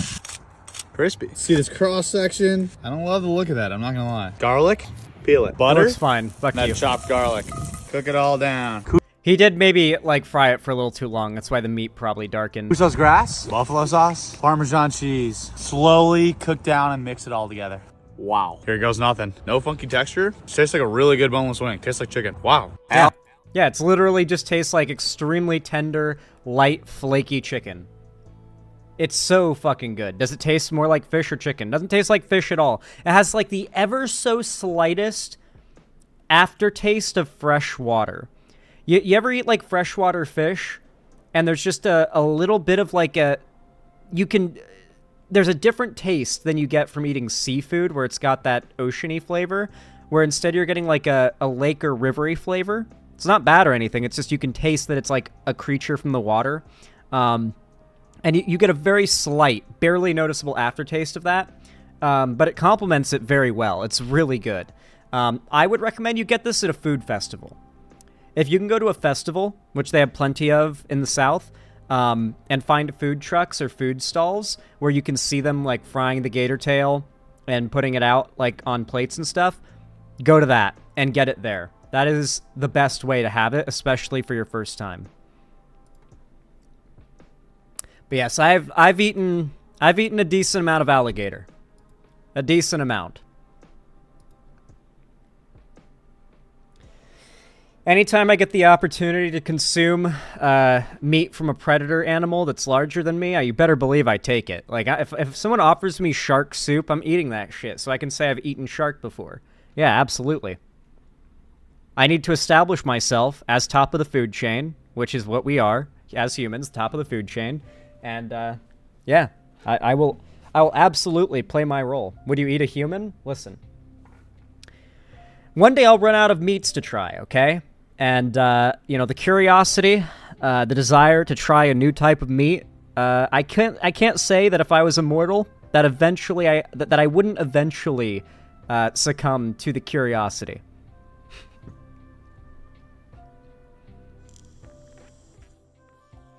The forbidden pork. The forbidden pork, long pig. Hey, Zan, want some bear steaks? I think bear can give you a parasite, can it? I don't want to eat any of the meats that can give you a parasite. So obviously, like, human meat gives you, like, a prion. That's, like, a big reason why you would never want to even eat human meat in the worst situation where you're just, like, dying of starvation. But I think bear meat's the same way, right? I think bear meat's, like, really, like, dangerous to eat, right? Is bear meat safe to eat? If you wish to include bear meat as part of a healthy, balanced diet, know that it is high in protein, full of iron. Oh, I think you can OD on iron. And safe for humans to eat when prepared properly.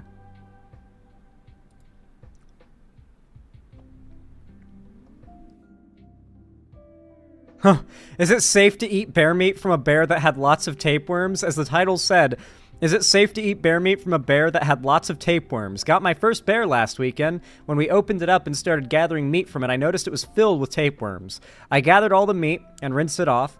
Now some people are telling me it's safe to eat as long as it's well cooked. Others are saying to toss it. What do I do? Worms can migrate into your muscle tissue. And I assume this is true of animals too. And they will eat muscle tissue to continue having food.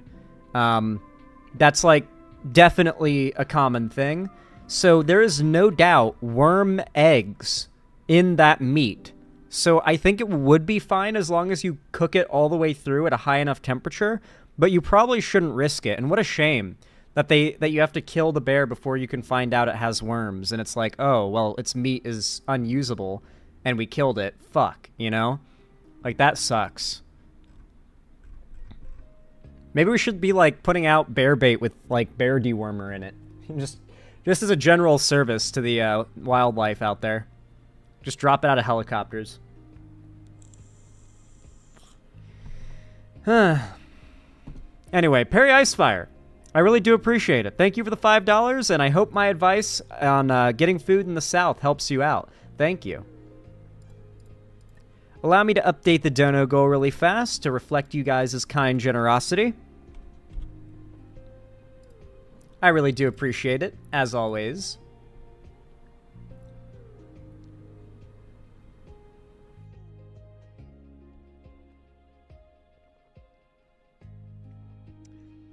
That's true. Conservatives would probably eat it to try and cure their COVID, which is also not real, but is also a biological weapon from a Chinese laboratory, but is also from Chinese people eating like animals that are considered unconventional.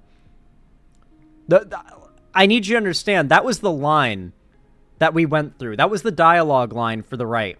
It's not real. It came from Chinese people eating weird food. It came from a Chinese lab. Then it was like the different non-things that could supposedly cure it. The right really did not know how to... Like, Trump was initially the vaccine guy who was pushing for... First, Trump was anti-vax, talking about how we give babies too many vaccines. Then he became the most pro-vax ever because he wanted to preside over the development of the COVID vaccine. But then he left office, and the main vaccine rollout happened under Biden, and so Trump and his ilk moved to full anti-vax. So we went from Operation Warp Speed, as E-Man pointed out and correctly remembered, which was Trump's plan to like quickly develop the vaccine, to we can't trust the vaccine. It was developed too quickly. To we can't trust the vaccines ever. Any vaccine is where the line is now. We slowly watch as the Republican line to toe became absolute zero tolerance for vaccines. And now Trump is running on the promise that when he gets elected, any school, any public school that requires vaccinations will be fully federally defunded.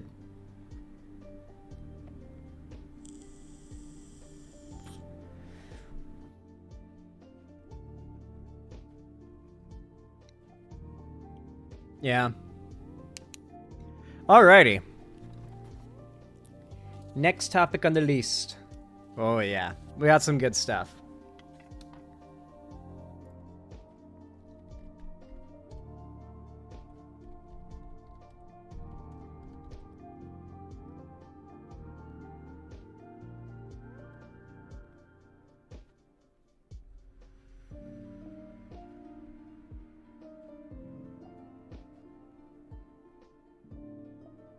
Kelly. All right.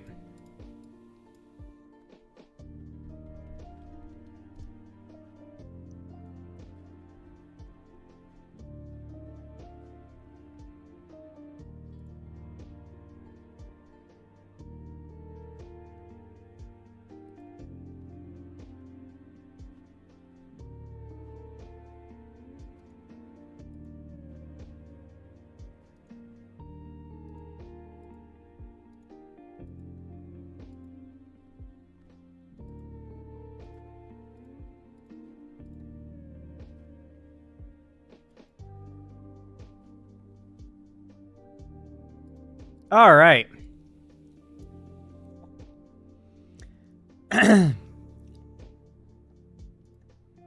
Y'all know what to do when I say action, right? 3, 2, 1, action. So about a week and a half ago, maybe 2 weeks ago, I covered this conspiracy theory that was taking the political landscape by storm, claiming that there was this epidemic of Haitian immigrants in a town called Springfield. No, not the one from The Simpsons. I know that's what you're thinking. Claiming that Haitian immigrants in this town were stealing people's pets and eating them. The claims ranged from the idea that restaurants were kidnapping them to use like as meat in the kitchens, to claims that videos existed of people slaughtering pets in the street and eating them like something out of a scene in The Walking Dead on the road. And most of the people peddling these conspiracies, as we saw in that one Tyler Oliveira video, were, you know, like shirtless, all due respect to these folks, but shirtless, meth-addicted weirdos who are complaining about the people coming in and outpaying for their $500 a month rent in houses in a neighborhood. Yeah, like we're talking people who have like $500 a month rent to live in houses in a neighborhood, and they're upset that immigrants who came to this country, were able to get into this country and thus probably had resources and money to begin with, can pay more than they can afford for the local rent. That's what the entire thing they're mad about. And so the actual anger from the right is that Haitian immigrants are coming into the country because, let's be honest, Haiti's in a really, really bad spot right now, like very bad civil unrest. And a lot of people, like even people in Haiti who have money and resources and are living, pretty good lives there, are like, nah, I'm out. This shit is not safe. And so they either seek asylum or immigrate to America. And they had money, they had resources, they had, a decent life in Haiti. And so they come here and they've got enough to survive in a relatively low income, low cost of living area here in America. Haiti is indeed one of the worst countries to live in. Yeah. It is very, very much low quality of life. It's a lot of different Venn diagram circles are crossing over to make Haiti a really, really tragic place to live. Everything from natural disasters to the current government that's in charge to the economic situation, the general income quality of life for the average Haitian citizen. It's not great. And so obviously, if you can come here and live in a low cost of living area like this town, Springfield, then yeah, it's ideal. And that's what they've been doing. And the response to this has been a panic and fear from white racists in this town, which is what started this conspiracy theory. And we now know, due to the admission of J.D. Vance, that it was all made up. In fact, J.D. Vance claims or admits to being the source of this false claim, which he admits was made up, simply to bring attention to the problem of these immigrants coming into that town. That he needed to make up a crazy lie for people to pay attention was his excuse. Well, apparently now, new development, criminal charges have been filed against Trump and Vance for false claims against the Haitian community. I believe the town itself and a civil rights group is suing them. This is pretty crazy. I guess this might be one of the most extreme dog whistly calls for violence that Trump and Vance, or back when it was Trump and Pence, have ever done. There's definitely been dog whistly oh yeah, go be patriotic at the Capitol, that kind of thing. But outright telling millions and millions and millions of Americans who believe everything you say that immigrants are coming to kill your pets, we're really at the point now where they are desperate to make racist Americans violently angry and scared about immigration. To the point where they're trying to get these people ready to take matters into their own hands. They're pushing that hard. Brooks, since the presidential debate, the city of Springfield has been under constant surveillance because they've seen numerous threats. Yesterday, one group filed a motion to put both President Trump and his running mate, J.D. Vance, behind bars for the unrest that the city has seen. Legally speaking, it's to me, it's a very good move. After 2 weeks of threats and claims debunked by city officials and local law enforcement, Haitians in Springfield are seeking legal action. We have filed criminal charges on behalf of the Haitian Bridge Alliance. Those criminal charges coming to former President Donald Trump and Ohio Senator J.D. Vance. The Haitian community group asking for the two to be put behind bars for false accusations. We all know that if anybody else had done this, if anybody else had inflicted this kind of chaos on a community and its residents, action would have been taken by now. The Haitian Bridge Alliance has asked. They don't call him Teflon Don for no reason. Nothing can stick to ham. For the arrest of the former president and his running mate, accusing them of disrupting public service, making false claims, and other offenses. In Springfield, they're eating the dogs. The people that came in, they're eating the cats. Since the presidential debate, the city of Springfield has seen a long list of threats to both the Haitian community and the entire city, including hospitals, schools, and city buildings. Yeah, I really hope we see just an absolutely zero tolerance policy taken with this stuff. I hope everybody doing this, anyone behind these threats, gets hit with the full frontal brunt force of the law.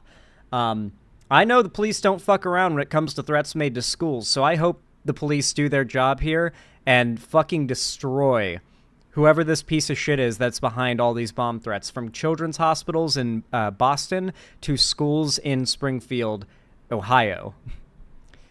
Ohio Riz. They are so afraid that those allegations would not escalate to violence or mass shooting. While the Haitian Community and Support Center is not charging the former president, they say their community is in constant fear and anxiety. So they hope that he and the Ohio senator are held accountable in court.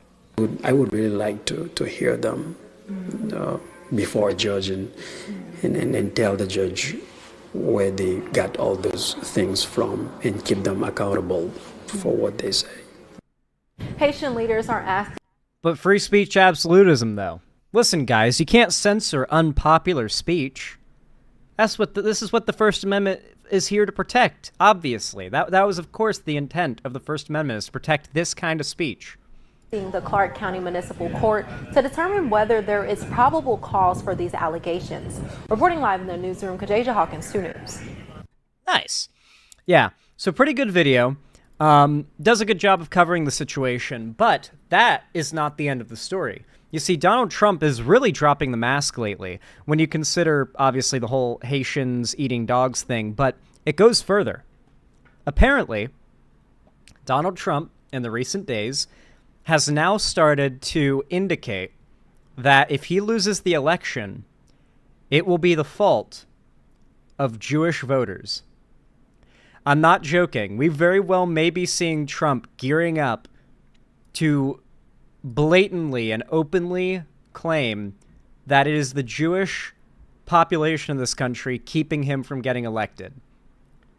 He is quite upset about the fact that the majority of American Jews want to vote for Kamala Harris, and he indicates this upsetness in as close as you can get to just outright being anti-Semitic as you can get without openly being anti-Semitic. If I don't win this election, and the Jewish people would really have a lot to do with that if that happens, because at 40%, that means 60% of the people are voting for the enemy. If I lose, then the Jewish people would have a lot to do with that. Yeah, so he's just kind of saying it now. He's just kind of like outright saying it. And it gets worse. It gets worse. There's been a lot of people covering this, as you can imagine. And this has been a bit of a spicy moment for Trump. And so you've got a couple articles. Here's a good one from Associated Press. Former President Donald Trump on Monday charged that Jews who vote for Democrats hate Israel and hate their religion, igniting a firestorm of criticism from the White House and Jewish leaders. That's right. This is Donald Trump engaging in anti-Semitism for the benefit of Israel. You got to remember, as much as little, bitch-made lefties online will complain and whine about voting for Kamala Harris, meaning you're complicit in genocide, Donald Trump is good buddies with Netanyahu, has promised to help Israel finish the job in Gaza if he gets elected. And on top of that, his son-in-law, Jared Kushner, has already been planning out property development in the land that will once have been Gaza if Trump gets elected. The plan for the Trump family is to annihilate every last building and every last person in Gaza and to turn it into beachfront real estate investment property. If you don't believe me, let me bring up the quote. Jared Kushner, Trump's son-in-law, by the way, Gaza prime real estate. Just a little reminder, by the way, of how different these scenarios are. Jared Kushner has praised the very valuable potential of Gaza's waterfront property and suggested Israel should remove citizens while it cleans up the strip. The former property dealer, married to Donald Trump's daughter, Ivanka, made the comments in an interview at Harvard University on the 15th of February. Harvard is like the biggest conservative fuckhead factory ever as far as colleges go. It's like the only college that supposedly isn't woke and just pumps out conservatives is Harvard for some reason.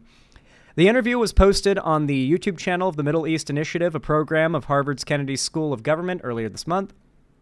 Kushner was a senior foreign policy advisor under Trump's presidency and was tasked with preparing a peace plan for the Middle East. Critics of the plan, yeah, that means he is literally part of Trump's administration, and his job is to prepare peace plans for the Middle East, and he is calling Gaza prime beachfront real estate. This is a family that's made all of their money through property investment. What do you think is going to happen if Trump wins? If you actually give a fuck about the lives in Gaza, then you will recognize that voting for Kamala Harris is not being complicit in genocide. It is preventing a genocide. I will outright say voting for Kamala Harris is preventing a genocide because Trump is promising one. An explicit and undeniable genocide. Hassan fans are confused. Oh, they'll get real mad at me for this. I don't care. I want those people to be mad at me. They should be. I like it when dumb people are angry at me. It's validation that I'm always right. Trump, in an interview, had been asked about Democrats' growing criticism of Israeli Prime Minister Benjamin Netanyahu over his handling of the war in Gaza as the civilian death toll continues to mount. I actually think they hate Israel, Trump responded to his former aide, Sebastian Gorka. I think they hate Israel, and the Democrat Party hates Israel. Trump, who last week became the Republican Party's presumptive nominee, went on to charge any Jewish person that votes for Democrats hates their religion. They hate everything about Israel, and they should be ashamed of themselves because Israel will be destroyed. The comments sparked immediate backlash from the White House, President Joe Biden's campaign, and Jewish leaders. The vast majority of Jewish Americans identify as Democrats, but Trump has often accused them of disloyalty, perpetuating what critics say is an anti-Semitic trope. At the White House, spokesperson Andrew Bates cast the comments as vile and unhinged anti-Semitic rhetoric without mentioning Trump by name. As anti-Semitic crimes and acts have increased across the world, among them the deadliest attack committed against the Jewish people since the Holocaust, leaders have an obligation to call hate what it is and bring Americans together against it, he said. There is no justification for spreading toxic, false stereotypes that threaten fellow citizens. None. Biden's campaign said the only person who should be ashamed here is Donald Trump. Trump is going to lose again this November because Americans are sick of his hateful resentment, personal attacks, and extreme agenda, said spokesperson James Singer. Jonathan Greenblatt, who heads the Anti-Defamation League, said accusing Jews of hating their religion because they might vote for a particular party is defamatory and patently false. Quote, serious leaders who care about the historic U.S.-Israel alliance should focus on strengthening rather than unraveling bipartisan support for the state of Israel, he wrote on X, formerly known as Twitter. I like that, just outright calling out. What are you even talking about, dude? Like, the state of Israel has bipartisan support, both among voters and in our government. There's no one who's actually, like, in favor of Israel being destroyed as a country. We, like, rely heavily on Israel, and Israel relies heavily on us. Obviously, Israel isn't going to be abandoned by us, no matter what party wins. However, there is a party that wants to help Israel's government and military commit genocide explicitly, and there is the party that is actively trying to get peace agreements and ceasefires passed, that being the Democrats. Mind you, Trump has begged Netanyahu to refuse any peace agreements or ceasefire agreements, saving lives, even though it would save lives, simply because Trump wants the war to continue all throughout the election so it makes him look better. Because the people who refuse to vote for Kamala because of this war are having the exact reaction Trump wants.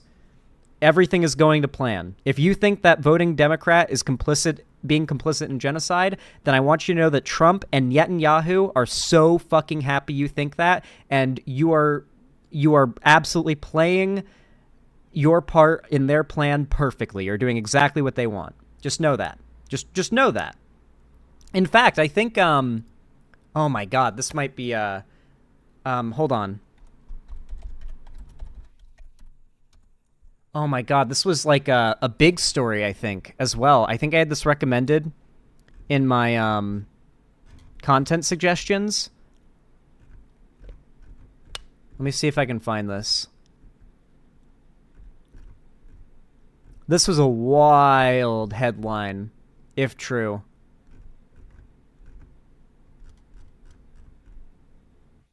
Oh, yep, here it is. So if you're wondering whether or not foreign adversaries and other nations that recognize that they can manipulate Trump and our government into either not doing anything or doing things that benefit them, then look at this. Donald Trump has announced that if he wins, he will lift sanctions on Russia and Iran. This is why Putin was paying millions to Republican influencers. He's bought control of Trump's party. So Netanyahu, leaders in Iran, and the leader of Russia, Putin, all have their hands in Trump's pocket. They all recognize a Trump victory is best for them because they recognize Trump's victory as weakening America. If you are falling for this propaganda, there are multiple adversarial nations investing, no doubt, millions, tens of millions, hundreds of millions in the case of Russia, into convincing people left and right to vote for Trump because America is for sale. That's a really good way to put it, SSW Bradu. So my specific question is, would you strengthen or modify any of these economic sanctions programs, particularly Russia? We literally have sanctions on Russia because of the war in Ukraine. Because they're invading Ukraine, we've sanctioned Russia. And Trump is promising to lift those sanctions, something that was meant to be at least a sign that we don't support their military action against Ukraine. He promises to lift those. Including the pipeline you mentioned. Well, it's a great question. The problem with what we have with sanctions, and I was a user of sanctions, but I put them on and take them off as quickly as possible because ultimately it kills your dollar and it kills everything the dollar represents, and we have to continue to have that be the world currency. I think it's... I'm pretty sure we don't buy more from Russia than Russia buys from us, so I think more likely than not, like, would we have benefit or lost from sanctioning Russia? It doesn't really matter. Like, we shouldn't just not sanction Russia because it might have like a marginal effect on the U.S. dollar when they're invading another country, a sovereign nation, and trying to annex it. But I am curious about that. Are the sanctions super harmful to the U.S. economy? The sanctions on Russia? I feel like they have to have some effect, but it's got to be marginal, like not that big. Like the war itself has to be hurting our economy more than the sanctions on Russia. That would make more sense to me. Would be that the war itself is hurting our economy than our sanctions on Russia are. I would bet my bottom dollar on that. It's important, I think, would be losing a war. If we lost the dollar as the world currency, I think that would be the equivalent of losing a war. That would make us a third world country, and we can't let it happen. So I use sanctions very powerfully against countries that deserve it. And if the U.S. dollar stopped being the top currency in the world, the entire world economy would go belly up. We are the world's economy. Like, we're like the fucking gold in the vault that makes the world's economy actually worth anything. Like, we are that gold standard. We are the gold of the economic gold standard of America. If our U.S. dollar stops being worth anything, oh my God, is everything so fucked. Like, even China is fucked in that situation. It's bad. And then I take them off because, look, you're losing Iran. You're losing Russia. China is out there trying to get their currency to be the dominant currency, as you know better than anybody. All of these things are happening. You're losing so many countries because there's so much conflict with all of these countries that you're going to lose that, and we can't lose that. So I want to use sanctions as little as possible. Yeah. So he's promising to lift sanctions on... Oh my God. I apologize for the burps. Oh, Jesus. Anyway, Trump is promising to lift sanctions on Russia and Iran if he is elected. And this is very clearly the reason why these foreign adversarial nations are so down for a Trump victory. They recognize that it'll mean America is basically in the hands of that. It'll be like Saruman manipulating King Theoden of Rohan into doing his bidding. After essentially putting his mind under a spell. You could think of it a lot like that, where like Putin will have Trump's mind in a spell of sorts, and America will basically be getting run by Putin by proxy. That is more or less what Trump is running on, and it's kind of terrifying, like legitimately so. And we've got Trump promising to his supporters that if he loses, then it'll be the fault of the Jewish people in this country for voting Democrat. We've got him already having stoked violence against the Haitian immigrant community in this town based off of a completely made-up conspiracy theory, which, despite being admittedly made up, was still able to motivate a shitload of anger, rage, and hatred. And potential violence. It is a scary, scary time. And Trump is getting more brazen and mask off by the day, so I hope you guys are down to vote. I hope you guys are down to vote. In fact, if you guys haven't already, please consider checking out Progressive Victory. It is a good political organization helping in the fight to keep Trump out of office and to keep other Republicans out of office, not even just in the general election. And you don't even have to join up with Progressive Victory. Find a local progressive political campaign near you to work with, or an organization to work with. Knock on doors, like phone bank. You don't even have to leave the house to phone bank, but know that we are in that final stretch. And if you find somebody who might not know who to vote for and convince them that Kamala Harris is the best option, chances are they're going to be voting for Kamala Harris on Election Day, because we are in that final stretch. Not a lot of time for people's minds to be changed, and not a lot of time for people to forget things they've learned. So now is the most important time to start convincing friends, family, and strangers to vote for Kamala Harris, especially if you live in a purple swing state, or a state that might go from red to blue. We don't really know. Like, people are saying that we might see a blue Florida or a blue Texas. I don't think we will, but if you think it's possible, go out there and make it happen. Impress me, please. I'm sure you would love to see my reaction to a blue Texas on election night.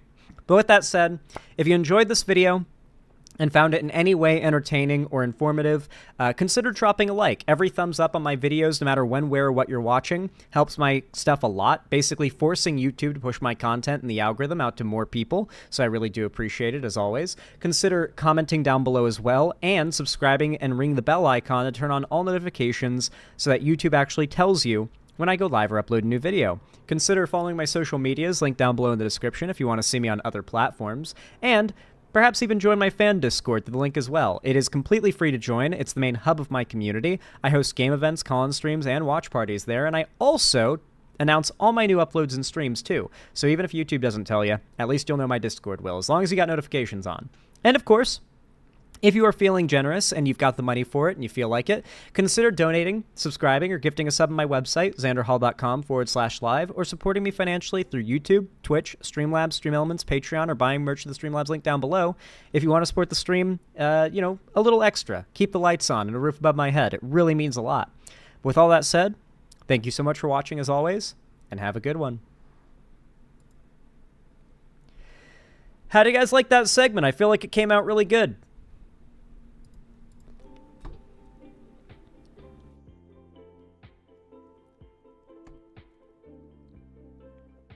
That's funny, TSW Shadow Wolf.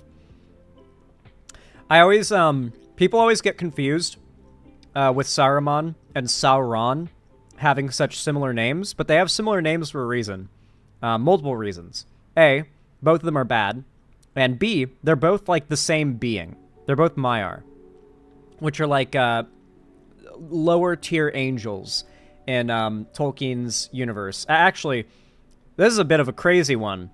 But the Silmarillion, Hobbit, and Lord of the Rings, and the Unfinished Tales, all of the legendarium of Tolkien, up till the events of the Fourth Age, are, in his world, canonically, it is a prequel to the Bible.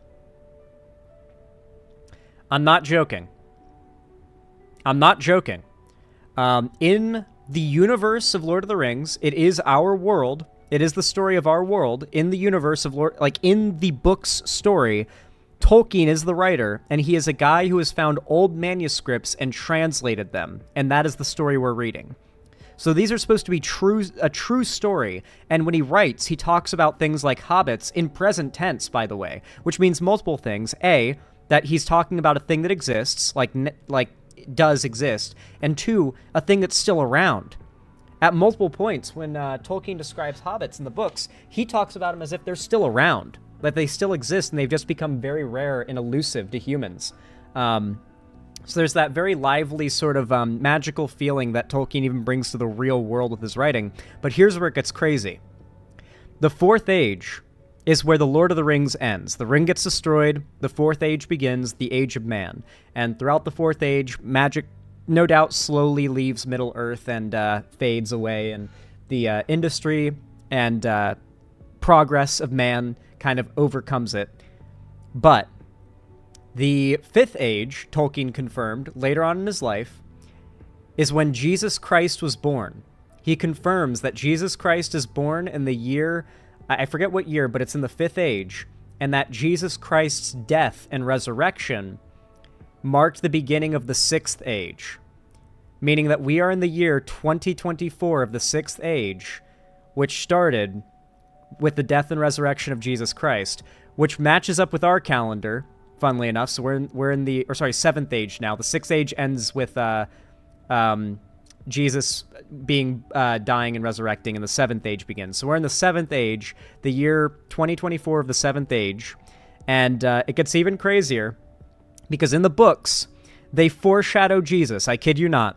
There are characters in the Silmarillion and in Lord of the Rings that reference that one day Eru Ilúvatar, the one god of the Lord of the Rings universe, will take on mortal form and will come into the world of Arda and live as a man and heal the sick and speak wisdom and teach people, like, you know, basically describes Jesus, like literally what Jesus is. Like the Lord of the Rings foreshadows the entrance of Jesus into the world as a embodiment of Eru Ilúvatar. So at multiple points, Tolkien basically confirms Lord of the Rings is a prequel to the Bible, and that the events of the Silmarillion, The Hobbit, The Unfinished Tales, and Lord of the Rings all predate the Bible by, you know, thousands of years, sure, but it goes pretty hard. So the whole creation myth of the world ties in directly with the Catholicism that he held himself, because he was a staunch Catholic. Wait, this is fucking awesome? Yeah, Lord of the Rings is fucking awesome. I've been trying to tell you guys this for a long time. Now read Narnia? No. Lord of the Rings absolutely trounces Narnia 1,000 times over.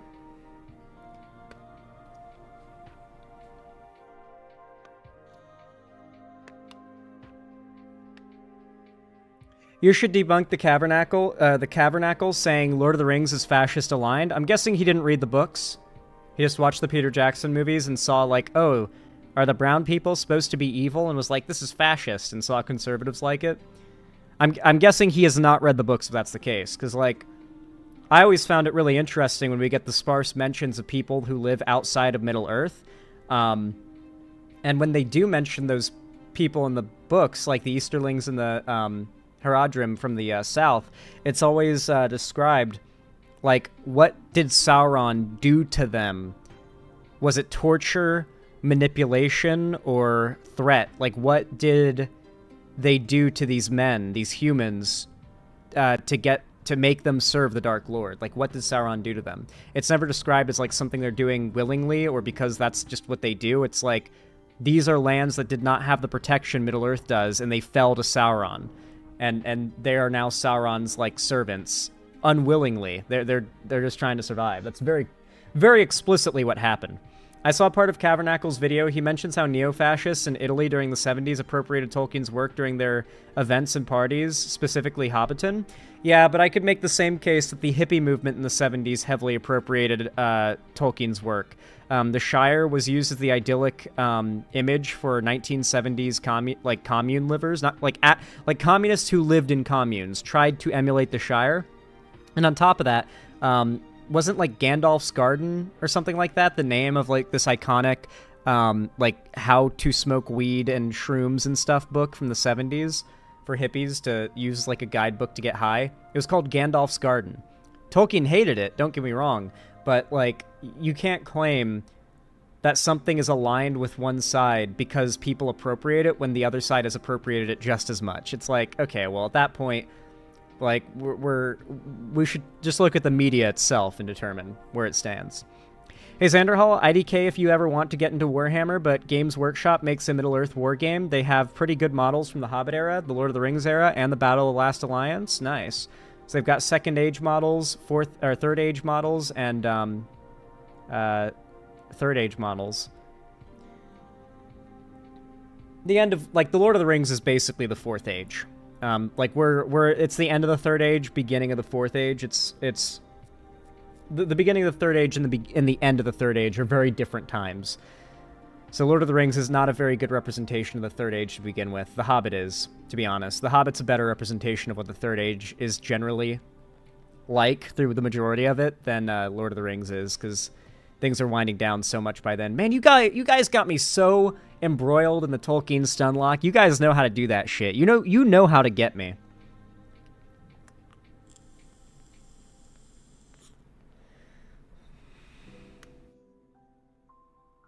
Sadly, the only Second Age models are Orcs, Sauron, and a few Númenóreans and a few Orcs.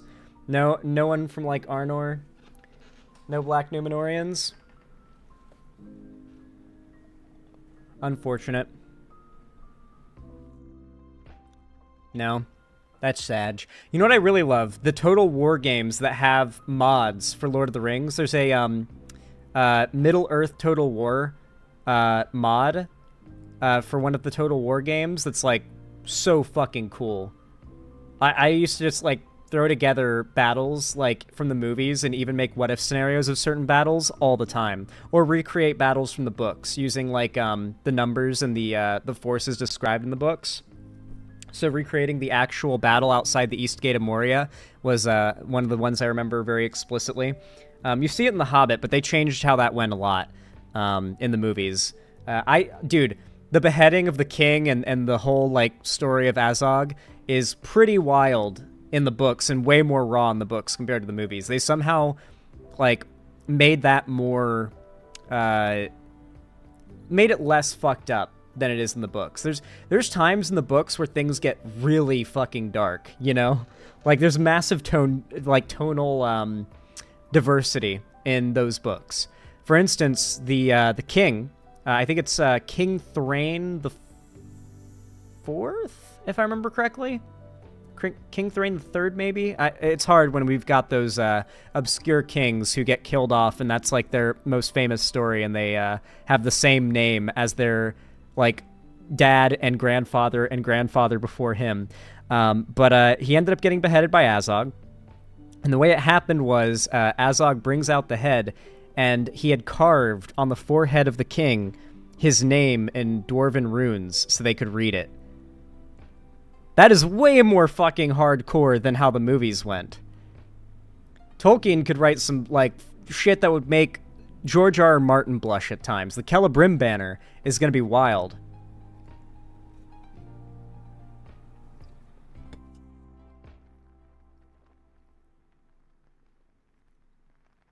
Man, you guys got me so locked up.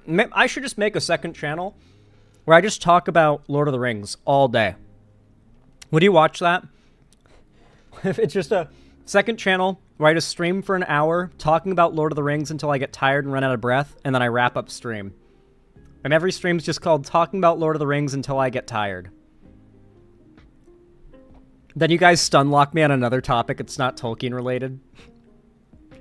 You move me on to, like, a different topic and get me, like, ranting about From or something. That'd be funny. Alright, very quickly, I'm going to prep the next and final segment for the day.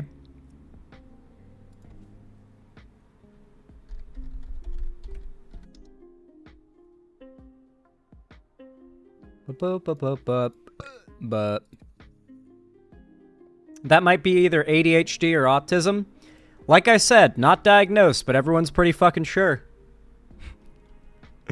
It's good. Alright.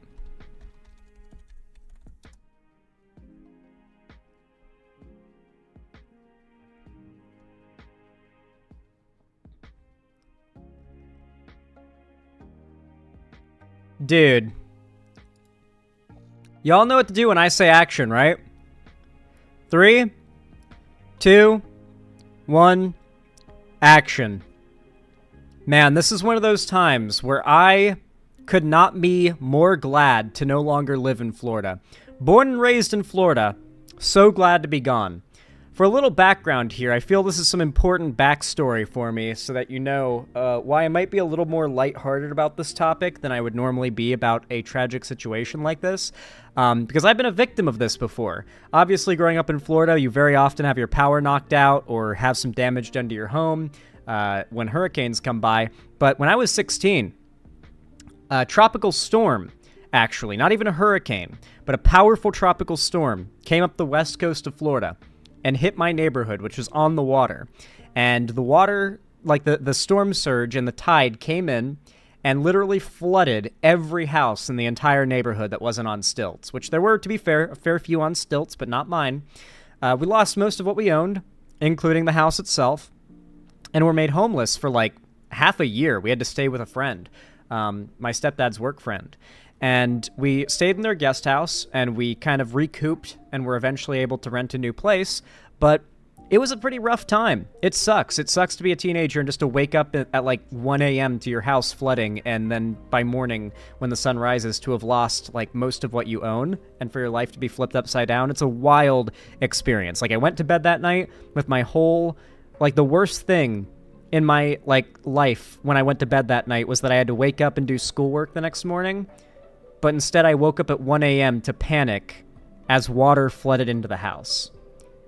Just a very bizarre situation to wake up to, and just to have something like that come out of nowhere. So I've seen some of the worst that these big hurricanes can cause, which is why I don't really keep up with like weather news all that much. I don't really need to as much as I did when I lived in Florida anyway, since I live in Washington, where the worst I have to worry about is occasional rain and maybe like a snowstorm during the winter, but even that isn't all that common. So really appreciate the far more mild weather to expect here in Washington. It's much nicer here. But I just found out that there has been a hurricane ravaging Florida for like the last day and a half, apparently. And it's called Hurricane Helene, and it is a Category 4, and it is making landfall, and from what I have heard, it's apparently going to climb up the coast. Now, you may be wondering, they spread them strategically.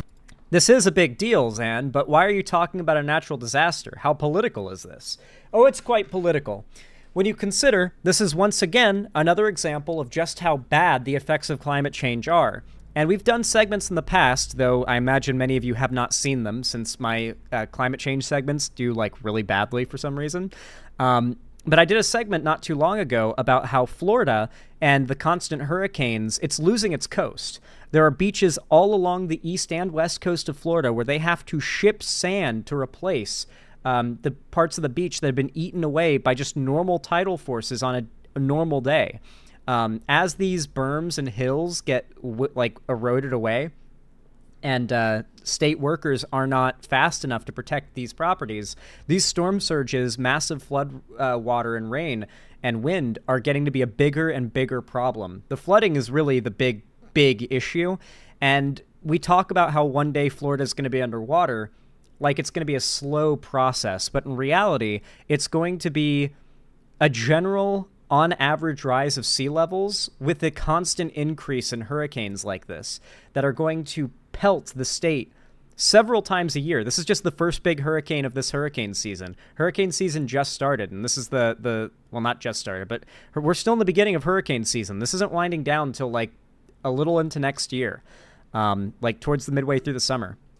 The hurricanes are going to keep coming strong. And as the coast gets eroded away, as areas flood and infrastructure stops being capable of preventing damage, I don't know how it's going to go. Florida, at least the coast of Florida, could very well end up basically a disaster movie within the next few years if we don't start reversing course very heavily. Let's catch up with the story. We're here in the real-time crime center with the Bradenton Police Department, and this is a tool that they use to monitor incidents throughout the city. And tonight there will be officers on the streets and also here watching for impacts from Hurricane Helene. Officers are able to pull up cameras throughout the city here, like on the Riverwalk and other areas of Bradenton, and monitor to see what's happening, including flooding, downed trees, and they're able to alert officers on the ground to let them know of situations that they may need to go help with or just for them to be aware of. Technology has afforded us the opportunity to put a lot of what's happening out here on camera, on video feed. We have a multitude of cameras throughout the city. Dude, I need to show you how crazy the wind can get with a hurricane.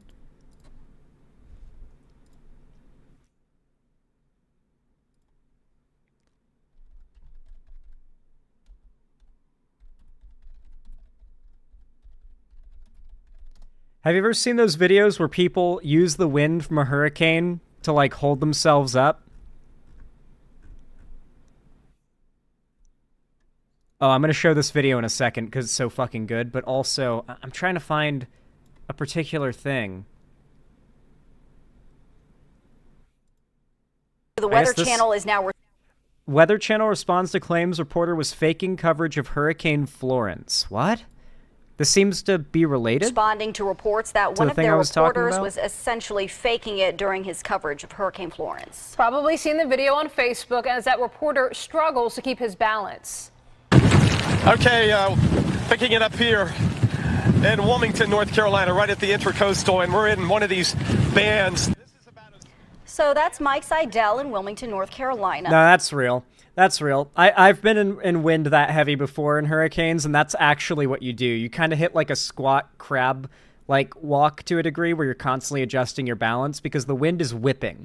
It's not just that it's a hard wind in one direction you have to like brace yourself against. The wind is whipping like to and fro at ridiculous speeds and changing the speed and direction like constantly when you're in this hurricane wind. So at one moment you're getting pushed from like this side and the next second you're getting pushed from this side. So you have to like get a little squat to get a good balance and constantly readjust like what direction you're bracing against because the wind is whipping around, literally, and at ridiculous speeds. But this isn't even what I was looking for. I'm talking about the videos where the wind is like pushing in one direction and people lean into it and let the wind hold them up. Let me see if I can find it. This is like a viral video back in the day.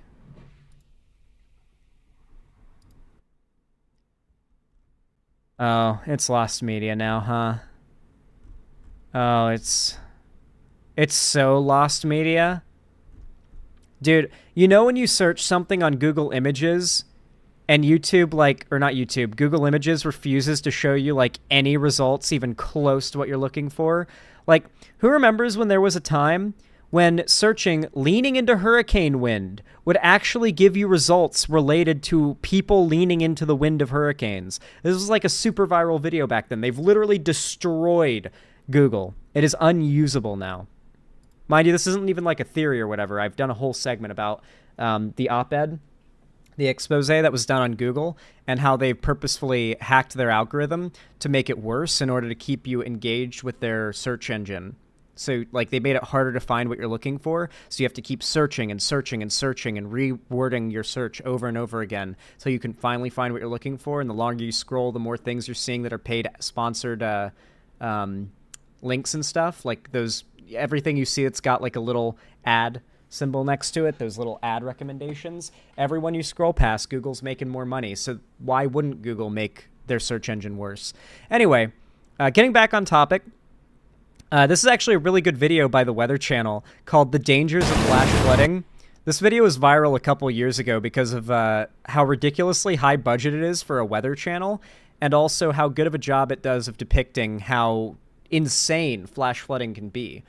This is how I lost my home in Florida when I was a kid, and this is really what's going to be the most devastating factor with this hurricane, and most of them, generally. Obviously, the wind is a big problem too, but it's this flooding that causes inescapable and massive damage.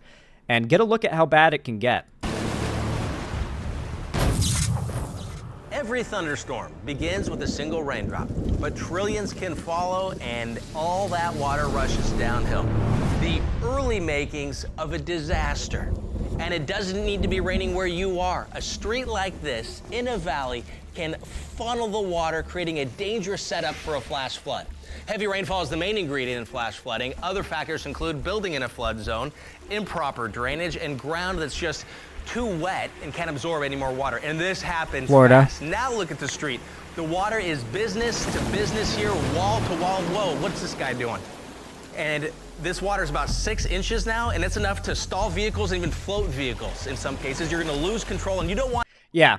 6 inches of rain is so easy, and you can see where, like, the rain stops around him. They do this cool, like, effect where it's like the water can't touch him. Once it's this high, it goes past your exhaust pipe on your car, unless you've got, like, a truck that's got a higher up exhaust pipe. Once, like, we tried to escape our house and get out of the hurricane during the night, went out into the driveway, like, waded out into the driveway, I should say, saw that the exhaust pipe on the car was underwater, and it was like, well... Nope, we're not going anywhere. We're stuck. Want to be this guy. So if you come to a street that's flooded, turn around, don't drown. More than half of the deaths from flooding each year occur in vehicles. And the water's still rising here. In fact, it's enough to flow pretty much anything away that's not bolted down at 2 feet. It's going to carry away even cars like this. Oh my gosh, look at this. This is an SUV, and the water is high enough now to carry SUVs and pickup trucks. And this water is well inside these businesses, and this is scary. This is bad. That's not good to see something like that. We're talking some immense destruction with the force of this water. This is such a cool graphic. It can carry debris for miles, entire trees. In fact, water flowing at just 10 miles an hour can produce the same force as winds blowing at 3. And you know what's really fucked? People don't consider it, but there are other danger factors that threaten people's lives here. When people are wading through these floods, which they will be in all the towns that get hit by this hurricane, there's like overflown sewage, like dirty, dirty water. This is not clean water. You don't want to swim in this. This is overflowed sewage water. All the disgusting things that the water is washing through is in that water. It is borderline septic water when these floods happen. From like storm surge, big rain, it's awful. Now, lots of debris also gets picked up, and it's not uncommon that people get injured by floating debris in the water. It could be a big log that hits you. It could be something sharp that cuts you, and you could get a serious infection from that. Some needles, like old needles, used needles, will absolutely just float down the stream and poke into whoever they run into. Like, you can just think of, did big rain pay you, Zan? You could think about all the different ways that, like, people can get hurt just wading through, like, knee-deep water that's not moving all that fast. Like, even in the less severe floods, there's so much danger present. 300 miles an hour. Look at this. This is a huge log coming down the road, and it's so scary. You never know it's even in the water, but you can see some of the larger objects, including a truck right here. Absolutely life-threatening situations that come with flash flooding. And unfortunately, more heavy rain events are occurring due to our warming climate. So you are more likely to be caught in this situation. If you ever do get stuck in a flash flood, try to stay calm. Get as high as possible and make yourself visible while you wait for first responders. Heavy rain events are predicted to be 40% more common for parts of the country within this century. Just as quickly as the water came up, it goes down, leaving behind a muddy mess of debris and dangers like sharp objects, hazardous waste, also a big concern, and down power lines. So follow the forecast. Wet. And remember, when a road is flooded, always turn around. Holy shit, I want to play this game. This looks raw.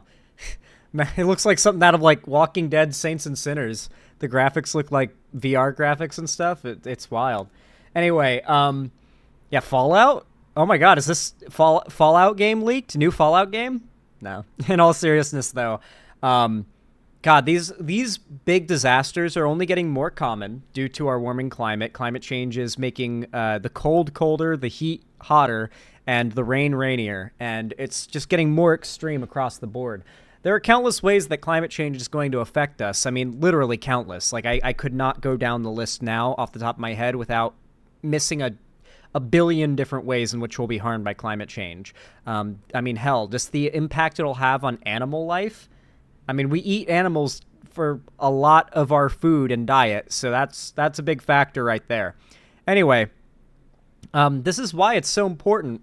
Well, I mean, one of the reasons why it's so important to keep Trump out of office. The Republicans not only claim not to believe in climate change, but actively believe any measures taken to prevent climate change from getting worse needs to be fought tooth and nail. If Trump wins, he promises on day one to undo all the progress Biden and Harris made during their time as president and vice president. If you don't know, Biden signed an executive order, I believe, that mandates the coal industry to end and for the companies in it to switch to other business, ideally green energy, by the year 2030. It might be 2035, actually, which is not as soon as we would like, but it is as soon as is feasibly possible. And we've gone from no progress realistically being made to a line of candidates, in the case of Biden and Harris, that actively run on climate change being a serious issue and actually do things about it when they're in office. Bank of America and a few other banks have supported nuclear recently. Yeah, nuclear is just better. We should be using green energy and nuclear energy primarily. Yeah, fully. Climate experts fear Donald Trump will follow a blueprint created by his allies to gut the National Oceanic and Atmospheric Administration, disbanding its work on climate science and tailoring its operations to business interests. That would not surprise me at all. Yeah, I genuinely think we will see an unleashed Trump if he gets elected. Like, fully unleashed. No reason to make himself look more reasonable than he is. Just completely mask dropped. No worries once he gets elected. It's a scary thought. It's a very scary thought. Anyway, if you enjoyed this segment or thought it was entertaining or you learned anything, consider dropping a like. It really does help a lot. Every thumbs up pushes my content out in the algorithm to more people and helps me to be discovered by new viewers, and it means a lot to me, every single one of you who does that. You can also comment down below to help too, and subscribe and ring the bell icon and turn on all notifications so that YouTube actually tells you when I go live or upload a new video. If you want to see more from me on other platforms, consider following my social medias, linked down below in the description, and joining my fan Discord to be a part of the main hub of my community and fan base. It's totally free to join. And I also host game events, call-in streams, and, in a few moments, watch parties in my Discord as well, so that I can just spend time with you and connect with the community. I also announce all my new uploads and streams there, and if you want to support me directly financially because you want to help me keep a roof above my head, then consider donating, subscribing, or gifting a sub on my website, xanderhall.com/live, or supporting me through YouTube, Twitch, Streamlabs, Stream Elements, Patreon, or buying merch at the Streamlabs link down below. But regardless of how you support the stream, thank you so much for watching, and have a good one. How do you guys like that segment? I feel like it came out really good. I feel like we got some good segments today. Pretty soon, we're going to be starting the watch party. I hope y'all are ready. I hope y'all are hyped. Did I get pinged in Xander's Theater? What's going on? I might as well start the stage.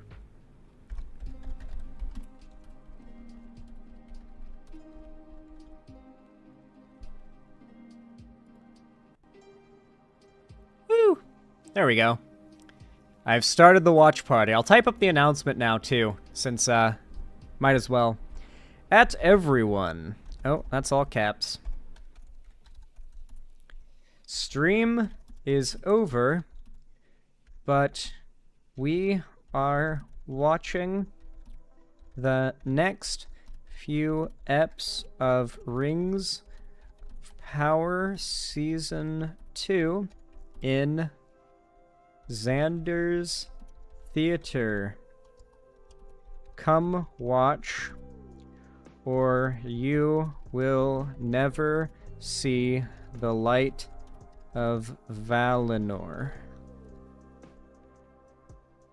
Actually, no, even better. You'll never see the light of the two trees. Nice Tolkien-y announcement for it. Let me bring up a good poster. Rings of Power Season 2 poster. Oh,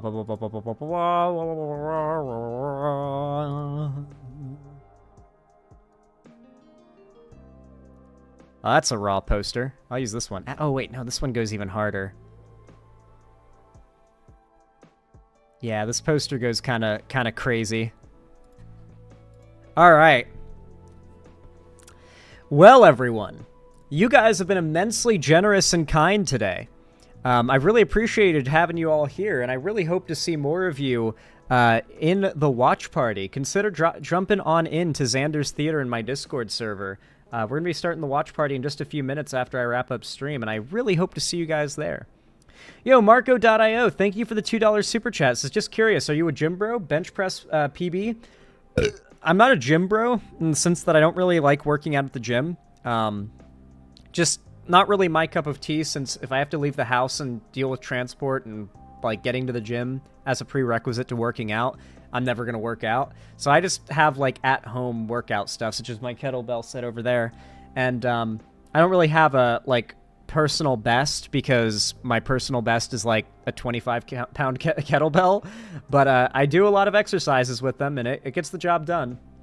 Maybe eventually I'll get like a gym subscription and go like lift heavy or something, but for now I just do some pretty basic like home exercises to keep myself healthy. But yeah, everybody, I really hope to see a lot of you guys at the watch party. It's gonna be hype, it's gonna be pog. I love you all so much. I appreciate you guys all coming out to the stream today. You've been so generous and so supportive, especially just lately in general. I really do appreciate it. And yeah, we're going to be wrapping up stream now, and I'm going to be hopping into the watch party. So make sure you jump on over. I hope to see you all there. And as always, guys, thank you, and have a good one.